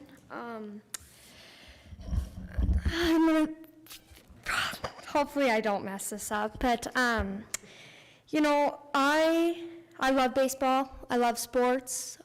Grew up around it, but I get this really bad feeling that you're painting a picture that you will not make good on, and the only reason I believe that is because I feel like it just happened. And so this image of this great season for these Tommyknockers and business sponsors and these players and this great opportunity for players, host families, all of that, that didn't sound like it went as well as it should have. And another thing that you brought up is your relationship with the Legion program. And I struggle to believe you with that because of many conversations I've had with several players, coaches, and fans within the Legion program. And so I'm trying to be open-minded about this because that is my job and that's what I'm going to do. But I get this feeling that you're kind of blowing smoke where you shouldn't be blowing smoke. And so I just want to make that very clear that I do, like Mr. Foley said in the crowd tonight, I do believe the American Legion comes first. I'm a very loyal person, and one thing that the American Legion program has shown us is that they are loyal and that they will make good on their word, and I feel like they have done that. And is that to say that I want the Tommyknockers to go away? No, that is not. Do I think it's an opportunity for Butte? Yes, I do. But like you said, I think that there are many things in your corrective action plan that need to be worked on. So that's all I have to say on that. Thank you. Commissioner Thatcher, any other comments to be made by council members? Commissioner Reardon and Commissioner Fisher. Thank you, Madam Chair. Thank you for the presentation, sir. Thank you. In listening to this, and you know, everybody around here has been through everything since you come to town. I think Butte was more than good to you guys, opening up your arms, trying to make this thing go. I think the Tommyknockers are great. But what concerned me is, number one, is we kind of lost touch that this is a Legion field. And then also, I think the thing that struck a lot of people in this room was the care of the players. You stood up there now, you talked about the economic this, the economic that, the money here, the money there. But I don't think you really quite understand is that what you have to do is you have to take care of the people that are making you that money. And that obviously didn't happen this round. And I think that's one of the largest concerns with everybody in this room. These are young men away from home. Yeah, they're going to college. They're coming here and all that. I heard rumors, and I hope it isn't true, but I'm going to bring it out there, that some of these guys actually had to sleep in their cars at time until they got a home. I mean, rumor. And I'll give you time to, but I think that's what where you guys lost touch of reality with the community, is when these kids, I seen these kids out in the community. I seen a game. It's a great product and all that stuff, but I think that's where you guys went wrong, when you didn't have a trainer to take care of these guys. They didn't know where their meals were going to be. Maybe that's not right, but the thing about it is, it seemed like that was the word around town. Everybody makes mistakes, don't get me wrong, but I think you guys have a long way to rectify this, because I agree with Commissioner Thatcher is that action is what we got to see, and I hopefully that they will give you a second chance, but I think you got to really dig down deep and find out what brings you and makes you this money and how you should take care of the players that you have. Thank you. Commissioner Fisher? Thank you, Chairman Shaw. Thank you, Mr. Wagner. I know it's a sore subject, and I'm not, you know, I love baseball like everybody else in this community. I mean, I played long beyond my time in softball, and many of us know that, but more than anything, you gave our community a black eye. You gave our chief executive a black eye. You gave us commissioners a black eye. Somebody came here, it wasn't you, and sold us. They sold us a product that we believed in. They failed. The buck stops there. Somebody's got to pick it up. I never once heard you tonight apologize for what you've done to the players, to our community, or to us commissioners. That saddens me. You know, if you're really faithful and you want us to support you, come with something that's substantial. You know, if you want us to support you, come up with $50,000 so the kids don't have to have whatever they don't have. You know, put some money on the table. You know, they came and wanted a hot tub in the field. Thank God we voted that down. You know, we gave them everything else they asked for. And I'm willing to open up and try to make this work. But you got to realize, Butte's a real tight community, and we're really, really friendly people. And we take care of our own here. And anybody in this community knows we take care of our own. And I'm pretty easy to sell the first time, but I'm really tough to sell the second time if I got snookered in the first round. So I appreciate you coming. I hope we can get this done. But we'll never forget the black eye you put on our community, our chief executive, and our commissioners. Thank you. Commissioner Shea? Thank you, Madam Chair. Mr. Wagner, thank you for coming. I know it was difficult for you to come in here and face everybody, and knowing that there's quite a bit of scorn towards you, whether it's well-deserved or not. Personally, it's there. Butte's always been a town that's been committed to its sports teams, and I've been involved with the local college and high school sports teams for the last 13 to 15 years, between all of the things that I do. And I'm really disappointed in, and I'll echo what Commissioner Fisher is saying, is all of what you're saying sounds wonderful. And if it were all going to be true, we would all be signing on the dotted line right now. But I do think there's some humility missing. You talked about all of the great things that the Tommyknockers and your Expedition League can bring to Butte, but what I didn't hear was what you can get from Butte, what you can learn from us. And I think there's a big lesson to be learned there. And I agree with Commissioner Fisher that we all feel a little burned. We went along with this, at least I did in the first instance, against my better judgment and against the wishes of the people from the Legion that contacted me. I said, give them a chance, give them a chance. And so I got burned. I burned them in a way, and I don't take that lightly. So I agree that we want to do what we can to keep collegiate level baseball here. I love baseball. Baseball is my favorite sport. Something's got to be different, and it's got to be more than lip service. Any further comments? Commissioner Sorich? Thank you, Madam Chair. I'm going to keep mine real short. I did thank you, Mr. Wagner, for being here. Like Commissioner Shea said, it wasn't easy. I did go out and watch the Tommyknocker, and it was fun. And they did play some good ball. I guess the onus is on you, the responsibility is on you to prove again, and it's not going to be easy. You know, maybe it's going to be, you know, more better communication throughout the year instead of coming in 3 weeks before the season starts and says, this is what we're going to do. You know, maybe a report or something to show us that you really mean what you say. Thank you again. Okay. Thank you. And I want to say, and I said this as a comment in the paper, that it's really hard to get back a trust from somebody. And I also love baseball. I loved the games.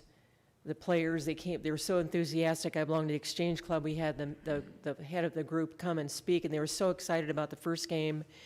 And after that, things just sort of fell apart.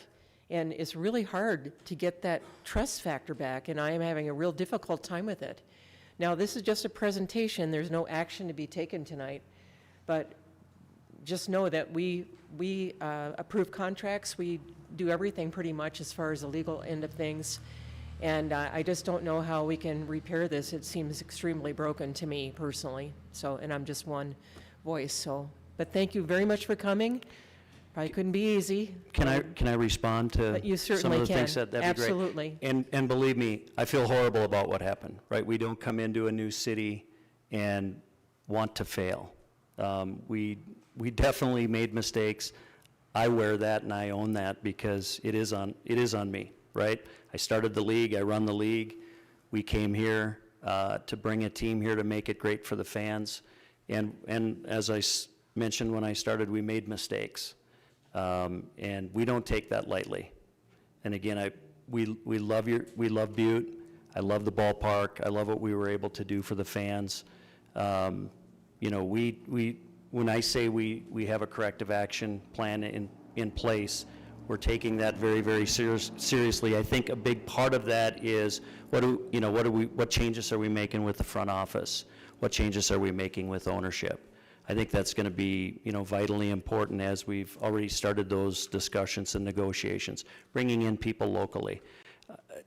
We didn't do it right? And I totally agree. I would say, Commissioner Thatcher, that I'm not interested in blowing smoke, right? I'm interested, it was a lot building this league. We put our heart and soul into this thing and jumped in, and I love what we've seen in various communities. And it breaks my heart what happened here. So I know we have a lot of work to do. I believe we're worth saving and being here. And I do think we have a good corrective action plan in place, and I'd be happy to discuss what that might look like as far as communications with the council and the commissioners on a regular basis to demonstrate what we're actually doing, because we're going to put action to our words, but we need to show that to you, and I understand that. And I understand that trust needs to be restored, and I'm fully committed to doing it. I feel horrible about this. I do. It's not been a fun 4 weeks, and an hour of sleep a night doesn't feel very good. So we are committed, and we will do whatever it takes, because I would love to be here for the long haul. That's our vision, is to be here in Butte for many, many decades and provide awesome family entertainment for this great community. So I do thank you for allowing me to come and speak and talk a bit about, what we're looking to do and where we're looking to go. Thank you. Any further questions from the council members? Commissioner O'Neill. Thank you, Madam Chair. Thank you, Mr. Wagner, for coming. Thank you. Now what? Now what happens? We had the presentation. You're going to come back with a plan of action. What happens next? Now what do we do? I just curious. Thank you. Good question. Well, this is just a presentation, and Mr. Wagner is the one that asked to be able to make a presentation before us, and there really is no action to take that this council needs to do right now. I believe the executive branch is working on some of the aspects, but at this point in time, the council would not make any decision. There's nothing before us to take action. Commissioner Sorich. Thank you, Madam Chair. I guess if Mr. Wagner is serious, he could write another communication down the line to show, to bring another short presentation of how you're proceeding. I guess that'd be the next step. If they're real serious about, it's up to him to do that, Mr. Wagner. We have an action plan, corrective action plan that we have created. What's the best way to communicate that to the commissioners? I mean, is that something I can send to you, or how do we proceed in that way?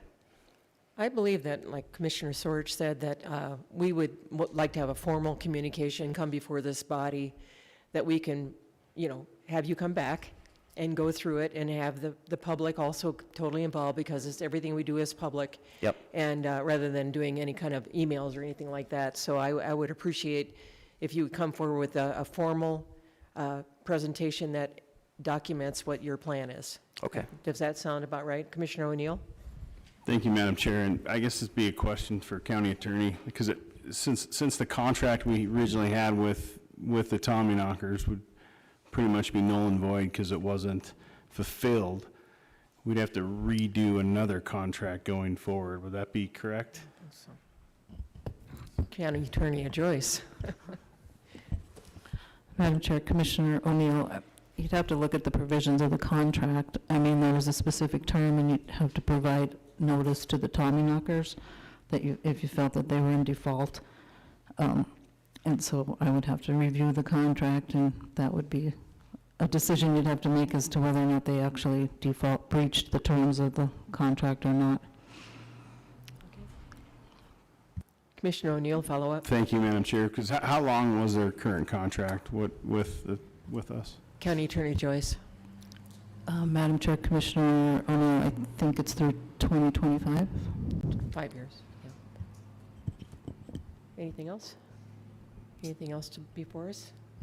Commissioner O'Neill, Just to follow up on okay. that. I mean, that's a big thing we're talking about. I know this is a presentation, but since we're out here and knowing, like, we're sitting here acting like whether, we got black-eyed from the Tommyknockers, how, of course we did, truly. However, if they have a contract till 2025, then, I mean, no offense, Mr. Wagner, but the smoke's already blowing, because this is what we got to 225 unless we redo that. So it's just something off topic, I guess, that we need to look forward to. I was just going to say point of order, because really what's before us right now is a presentation, and there is nothing further we can really discuss at this time. But if Mr. Wagner would like to come back with a formal communication to this body, it'll give us something to hang our hat on and that we can discuss further, okay? Okay, thank you very much. For coming tonight. Thank you for having me. You bet. Thanks, Commissioner O'Neill. Okay, moving on. We're getting there. Item 3, communication number 2021-414, Mark Hartman, Blackjack Silver COO, requesting Council of Commissioners for their concurrence to make a presentation on August 25th, 2021 regarding Blackjack Silver's exploration license application with the Montana Department of Environmental Quality, Hard Rock Mining Bureau, MDEQ Hard Rock. Mr. Hartman. Madam Chair, floor is members yours. of the Council of the Commissioners, my name is Mark Hartman, and I want to thank you for letting me come here and visit with you today. I'm going to talk to you a little bit about Blackjack Silver Corporation. We are the operating manager of a joint venture called Butte Blackjack Operating. And we've applied with the DEQ for an exploration license, which allows us to look for mineralization underground or on the surface. It's not an operating permit, it's just a license to allow us to do some exploration. So what we're looking for is we're trying to evaluate the mineral potential of the Butte area, especially up by the Badger Shaft, all the narrow vein systems that are up in that area. So we've put together a team of 4 professionals. Together we have about 120 years of experience. And we've done projects similar to the Butte project. Nothing is the same as the Butte project, obviously, but We've been involved in the business a long time. The people that we've hired all have different experience as far as their expertise, and I'm very grateful that they're on board with us because we complement each other. We also, Robert Hogan, our project manager, is showing us that it's never too late to learn. He's taken some classes at Tech, some master level classes. Alan Gilda is our chief engineer, and he's a graduate of Montana Tech. And we also have employed 3 Montana Tech students for the summer, and we've offered them to continue to work for us through the winter. School coming first, obviously, so just whenever they get time available. So what is it that we're planning on doing? We plan a 3-phased approach to the exploration. First off is we're planning on surface drilling from a total of 10 drill platforms. 3 of the drill platforms are near the Missoula shaft, very near the shaft. 7 of the platforms are closer to the Badger shaft, so just to the west of the Badger. All the platforms are in private land that we control, and none of the land that we're working on has been remediated. Reclamation sites will be remediated, will be repaired after we're done drilling, and will meet or exceed the standards of the DEQ and or Butte-Silver Bow. The budget for the drilling activity is $2 million, and we have awarded that contract to a local Butte company. Second part of our activity is going to be the repair and the extension of the Chief Joseph decline that was put in about 1990. We're going to add about 1,200 feet of decline in order to connect up to the 350-foot level, which is the same as what's considered to be the Lexington Tunnel level. The decline is going to allow us to look at the historic workings, take vein samples, determine the conditions of the workings, and see if we can even identify some of the things that are causing some of the subsidence that's plaguing the Butte area. We are going to require a significant amount of work of repair at the surface and in the existing decline. And the budget for this activity as well, for all the decline work, is again about $2 million. And the surface portion of the work we are going to award to a local Butte company.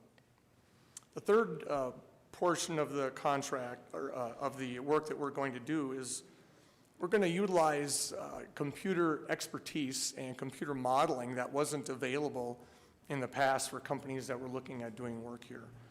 And so we have started on the 3D modeling, and we've digitized and entered into the computer the historic workings that are in what's called the stope books. And also in that is the shafts and the tunnels and the historic drilling. And it's really given us a great picture of what some of the exploration targets look like. And so what we need to do now is now that we have some targets, now we need to do some drilling and some on-site viewing by underground to see what the ore quality and quantity is. And so the quality and quantity of the veins that we drill and explore for is going to determine whether or not we move on to the second phase of the work. Second phase would be later in 2022. So our current planning includes that we will not discharge any water off-site. Any future mining activity will be underground. We will not drill below the water table. All surface work is on private land that's unreclaimed. The surface drill sites, if there's any topsoil on the sites, which many of the sites there's not, if there is, we will remove it, save it, store it, and then we will excavate the rock for the sump for the water that we're going to be using in the drilling. And we're going to keep them separate, and then we will reclaim the drill site when we're done. Any rock that's extracted from the decline activity is going to be stored fairly close to the mouth of the decline. And again, once the completion of the project, we have the topsoil that's been stripped off and saved. We'll recontour the pile and revegetate it. This is all, not only required, but it's something that's right to do for us. Even though we're not required to have posted a reclamation bond, we don't need to do that until we achieve our permit and actually start working.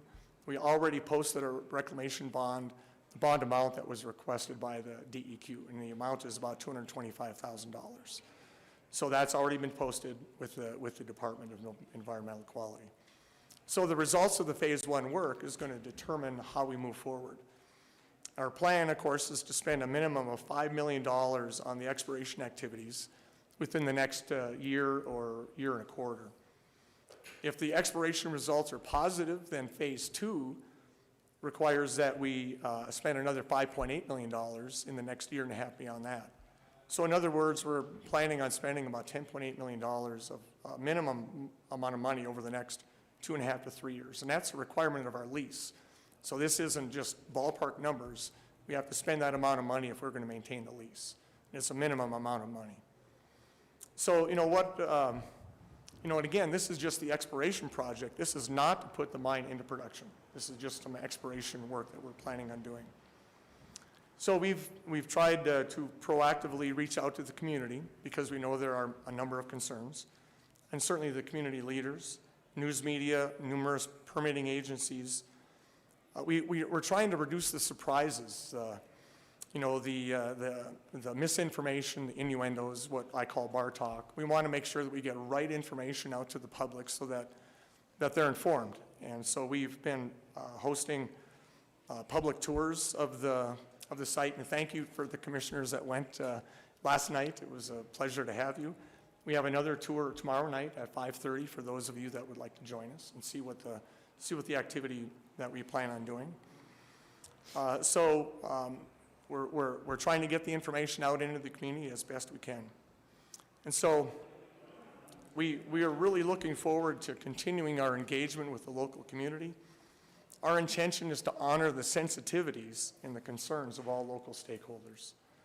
We are proud to be working toward becoming part of the Butte community and its amazing mining and cultural history. We look forward to working within the historic Butte Mining District as we provide a safe and an environmentally responsible work culture for our employees and for the community. And please join us if you can tomorrow night for the tour at 5:30. As I mentioned, several of the commissioners went last night, so we appreciate you coming. So thank you for your time. Thank you, Mark. I'm sure we have questions for Mr. Hartman. If anybody would like to ask him any questions about Commissioner Frederickson. Thank you, Madam Chair, and thank you, Mr. Hartman, for coming. I wasn't able to attend last night because I had some kids' soccer games, but I'm going to try to make it tomorrow night. And I would ask this question, but this is the public, public meeting, so I'll just throw it out here.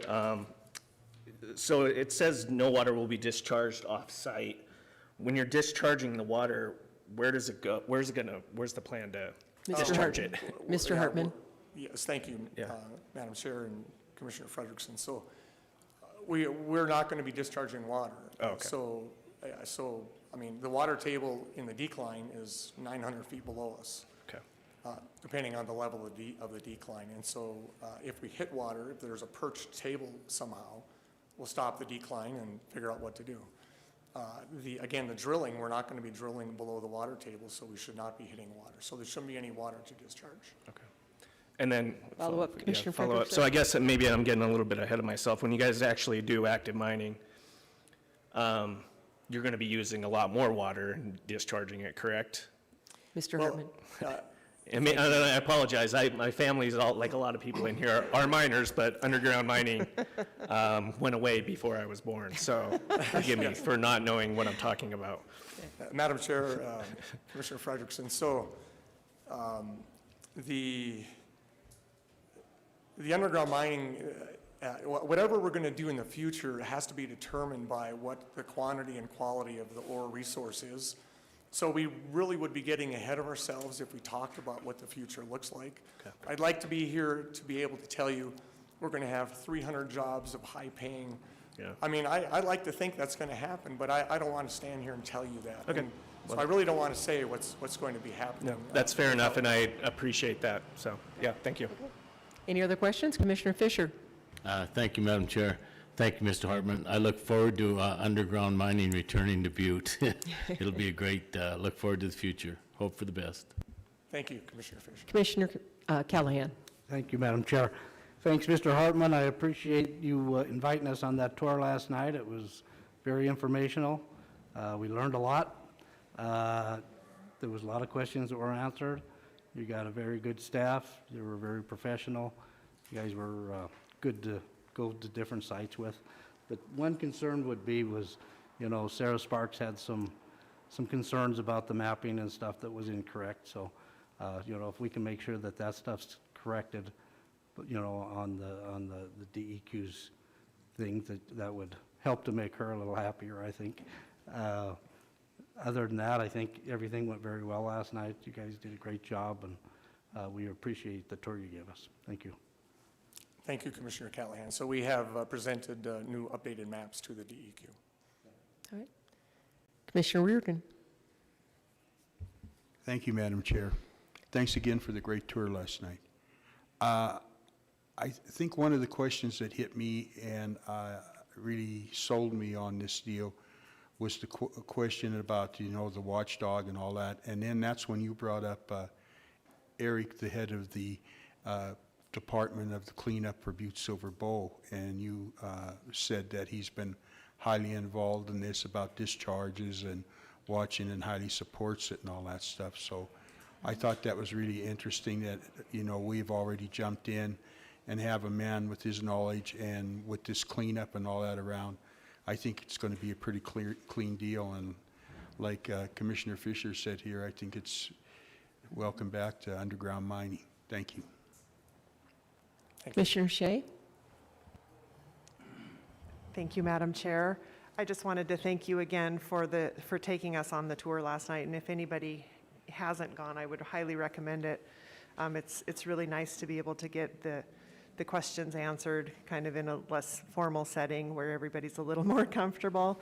But I did really appreciate your time and your staff's time, and your willingness to indulge our future questions to you. So I just wanted to thank you again.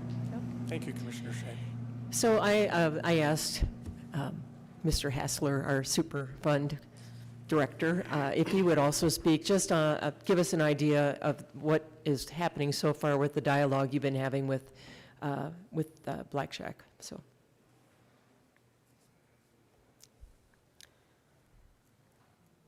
Mr. Hassler. Madam Chair, members of the council, for the record, my name is Eric Hassler. I'm the director of the Department of Reclamation and Environmental Services. Sorry, it's a super bit fun. to spit out. Oops. So we have been working pretty regularly with Butte-Silver. We've reviewed the maps that they have. We've worked with them and visited sites to ensure that none of the drill pads are going to be on previously reclaimed areas. They had a couple that were close and have adjusted due to those conversations. We removed them completely off of those. There are some concerns around a couple just due to a source area, but they are not on reclaimed lands. It's a source area that's recognized by the EPA, and no reclamation has taken place to this point. So right now they won't be impacting anything. One aspect that we do have is we have ICs, institutional controls, in place that we can kind of help keep another eye on the operations to ensure that nothing is being transported that could potentially impact reclamation going forward. And that would be things like the dirt moving and excavation protocols. We'll be able to kind of look at the materials that they remove through this process, ensure that they're not contaminated. If they are, that they're handled properly and things like that. But the key at this point is to remember this is just the exploration phase. So the impact should be pretty minimal until they have determined whether this is a viable operation to proceed with. So if you have any questions, I'll gladly answer. I just had one, and I think I had it, Mark answered it last night, but they're going for a DEQ permit, but after that, then they can go for the excavation permit, I believe, through They have turned in department. excavation permits. They were a little bit broader covering than what we had liked to see, so we're looking for some things to come out of the DEQ process. We have also submitted comments to the DEQ in and around those. There was some additional items that were included in an excavation permit that weren't necessarily the appropriate place for them to be placed. Some of the infrastructure type needs for the operation to go forward, so they needed to be separated from that permit process and go to the proper entities for permitting and approval. Okay, thank you. Anybody else have any questions? Thank you, Mr. Hartman. Good luck. We're looking forward to the next phase. Thank you. Thank you. Okay, moving along. Nobody has any objections. I think we'll just move along. Okay, very good. Section 2 is communications. Item 1 is communication number 2021-131, Ed Lester, Butte-Silver Sheriff, requesting Council of Commissioners concurrence and authorization for the Chief Executive to sign the MOU between Butte-Silver and the Southwest Montana Drug Task Force. Sheriff Lester still here? I guess he has left. He didn't answer my text. I'm going to get after him.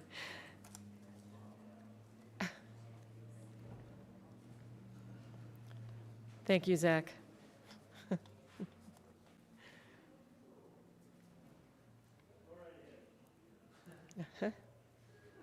Sheriff Lester.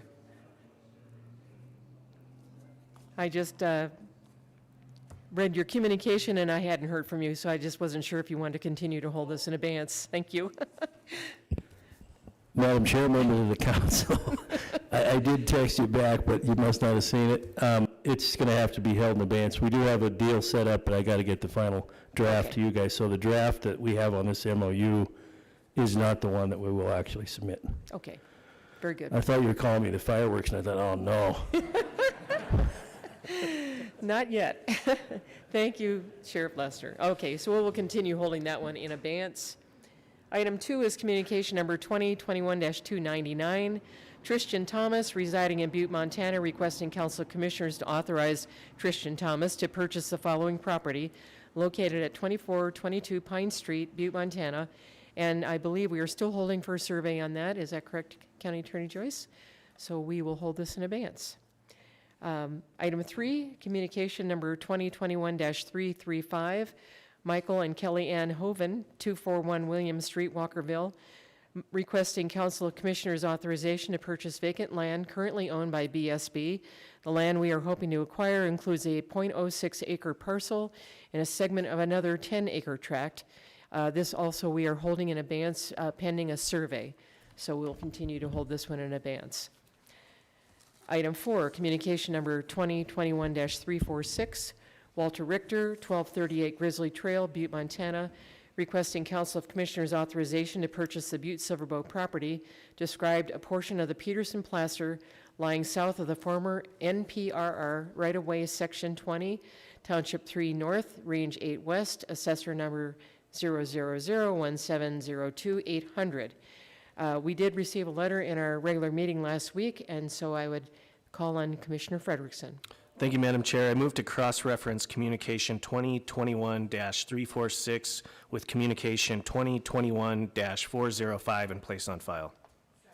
We have a motion and a second to cross-reference 2021-346 with communication 2021-405 and places on file. Is there anything on the question? Would everyone please vote?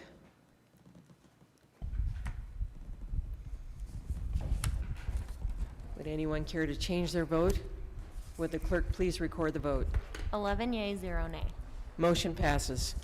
Item 5, communication 2021-351. Hannah Van Wetter, Foothold co-founder, CEO, requesting Council of Commissioners consideration to sell the city-county vacant lot at the corner of 350 East Granite Street, legally described as Thornton Addition, South 13, Township 03 North, Range 08 West, Block 3, Lot 12, Moonlight, west 10 foot of Lot 1, Block 7. And I understand from the Land Sales Committee that they are continuing to hold this for further information, so we will hold this in abeyance.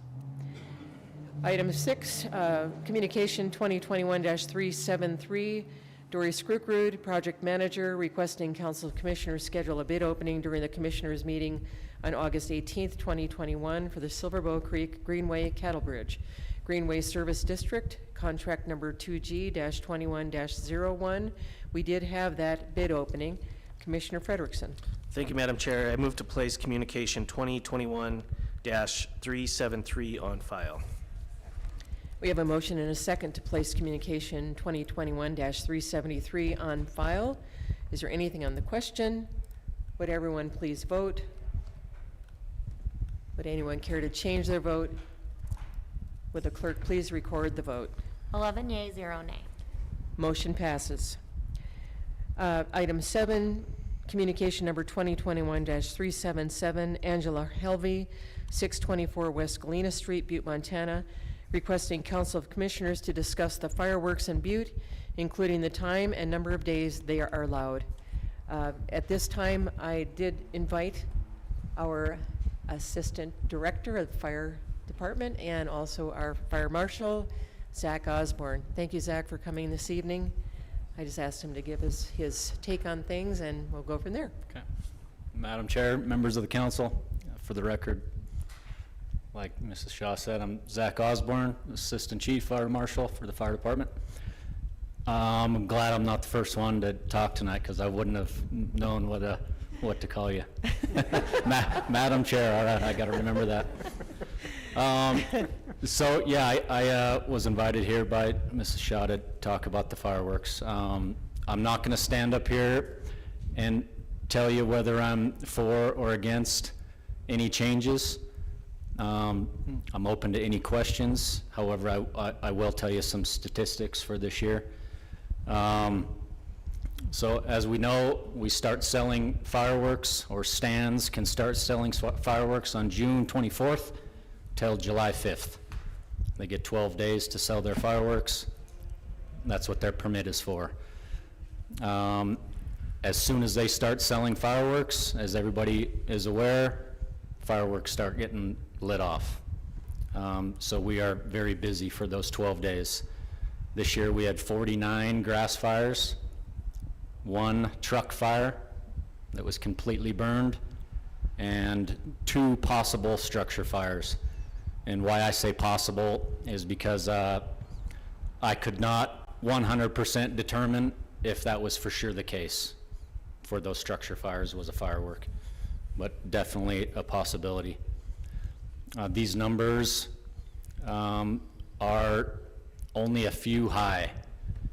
Last year I looked, and we were still in the 40s for grass fires, which was pretty surprising given the warm and dry temperatures that we had this spring and summer. So like I said, 48 grass fires, so our crews are pretty busy those 12 days. We had 17 stands, active fireworks stands going on this year. That's 2 higher than what we are on average. We've had 15 the past couple of years. We had 17 this year, and those are in Butte, Rocker, and Walkerville. Those are the statistics for this year. I'll open it up to any questions you guys have for me. Thank you, Co-Chief Osborne. I don't know how to address you either. I'm sorry. Assistant Fire Chief. Any questions for Mr. Osborne? Any questions? No? Commissioner Reardon. Thank you, Chairman. Mr. Osborne, I had a situation this last 4th of July where a neighbor called about a certain fireworks stand that they didn't feel was operating under the ordinance or conditions that they should, and I really learned a lot from that call, and want to thank you personally, and also Mr. Worley and all that, because the minute I made that call, you guys showed, and I also, Mr. Worley called me, and he explained the whole process that these fireworks stands are inspected before they can even open, and that they are actually measured the distances from the closest house, and I found that really interesting. In our conversation that I had with Mr. Worley is the fact that the biggest thing that he saw is that some of these fireworks stands are starting to creep into more of the residential situation. And I give the location, but I don't want to, but there was like 3 or 4 stands that were really, really close to this one. And I was just wondering, as we talk fireworks, I mean, we don't want to get strung along and all that stuff here. is the fact, do you feel that there's too many fireworks stands as it is now? Have you seen a difference, say, when you had the 15 to the 17? And if you know the new players in town and who they are?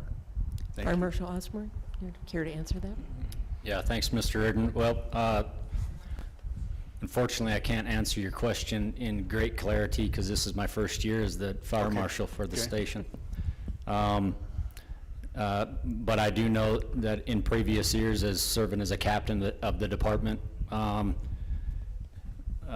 usually the captain of the on shift is the one that goes and does those inspections for the fire marshal.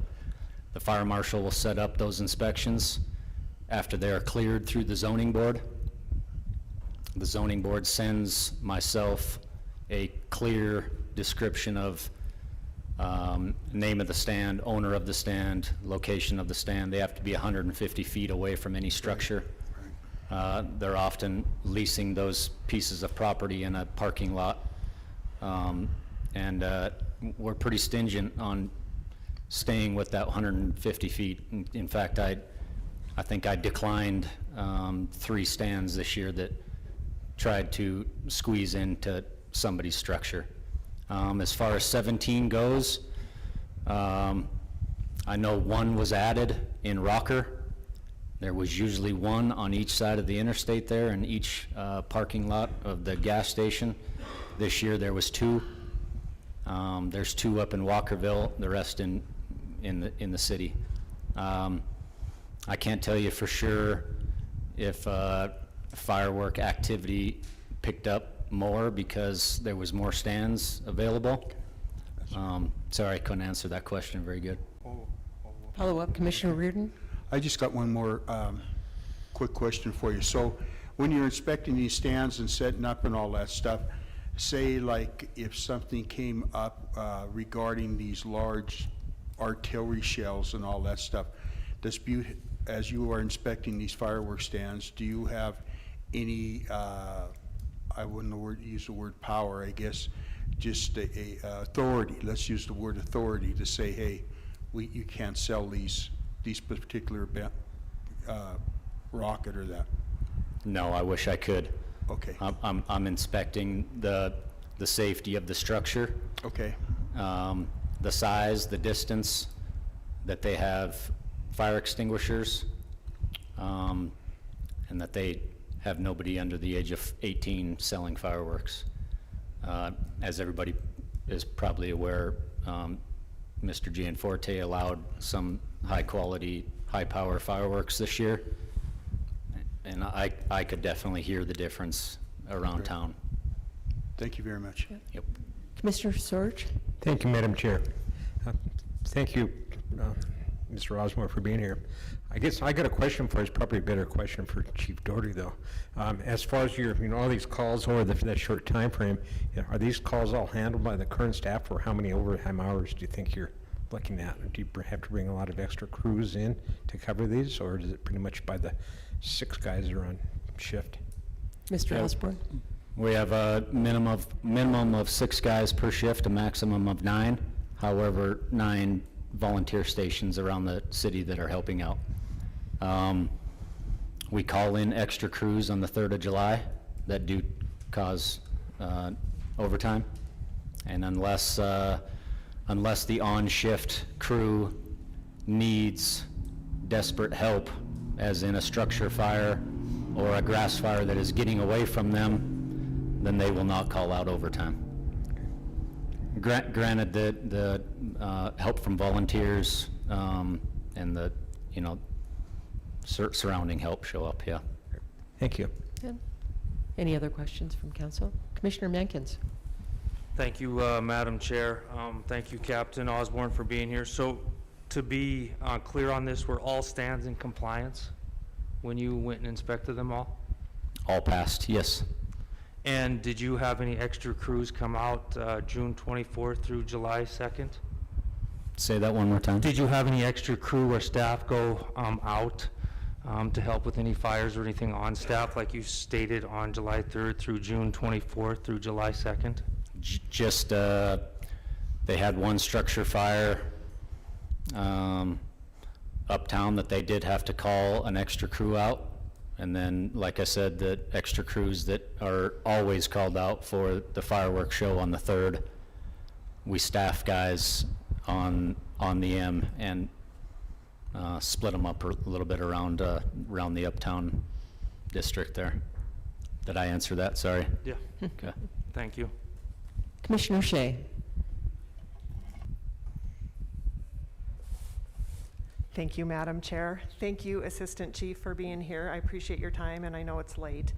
I'm not going to take anybody else's time up with this because we've had so many discussions, and I think the best place for this to be hashed out is in the Judiciary Committee. So at this time, I'll make a motion to move communication number 2021-377 to the Judiciary.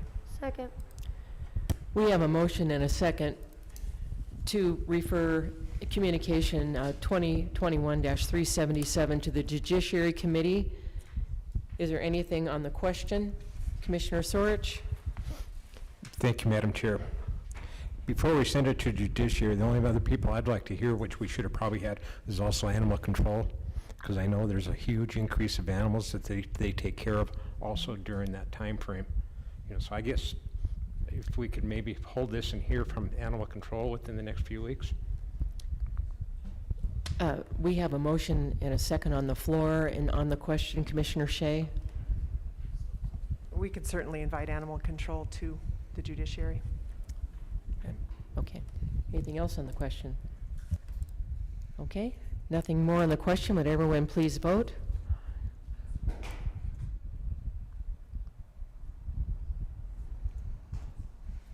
Would anyone care to change their vote?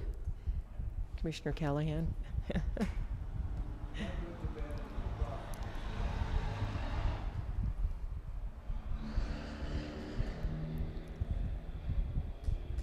Would the clerk please record the vote?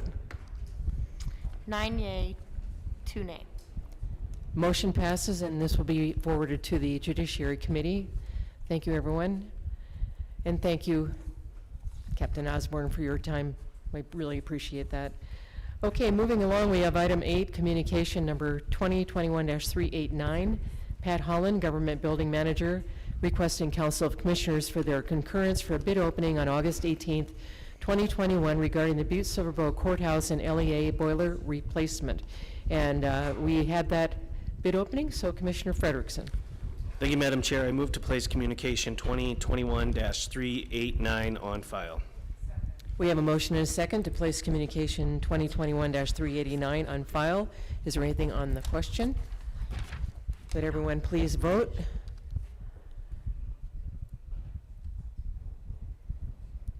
Would anyone care to change their vote? Would the clerk please record the vote? 11 yea, 0 nay. Motion passes. Where am I at here? Okay, item 9 is communication number 2021-390. Pat Holland, Government Building Manager, requesting Council Commissioners for their concurrence for a bid opening on August 18th, 2021 regarding the Mother Lode Theater fire suppression and annunciation systems. We are going to continue to hold that in abeyance while we await the rescheduling of that bid opening. I know Pat Holland, we had no bids the last time, and so he had to republish, so we'll hold that in abeyance. Item 10, communication 2021-395, Mindy Deal, Foster Grandparent Program Director, and Kelly Moody, Senior Companion Program Director, requesting Council Commissioners for their concurrence for a presentation on Wednesday, September 8th, 2021, for our annual request for funds supporting Rocky's Foster Grandparent and Senior Companion Programs. We will hold that until September 8th for that presentation. Item 11, communication 2021-400, Eric Bryson, Montana Association of Counties Executive Director, requesting Council of Commissioners authorization for a presentation on Wednesday, August 25th, 2021 to discuss our MACO organization and the work we do on behalf of Montana's counties. We did have that this evening, so Commissioner Frederickson. Thank you, Madam Chair. I move to place communication 2021-400 on file. We have a motion and a second to place communication 2021-400 on file. Is there anything on the question? Would everyone please vote? Anyone want to change their vote? And would the clerk please record the vote? 11 yea, 0 nay. Motion passes. Item 12, Communication 2021-401, Margie Seckham, Action Inc., CEO, requesting Council of Commissioners for their concurrence for a presentation on Wednesday, September 1st, 2021, to provide information about our work to address homelessness in Butte and how funds contributed by BSB support that work. We will hold that until the September 1st meeting for her presentation.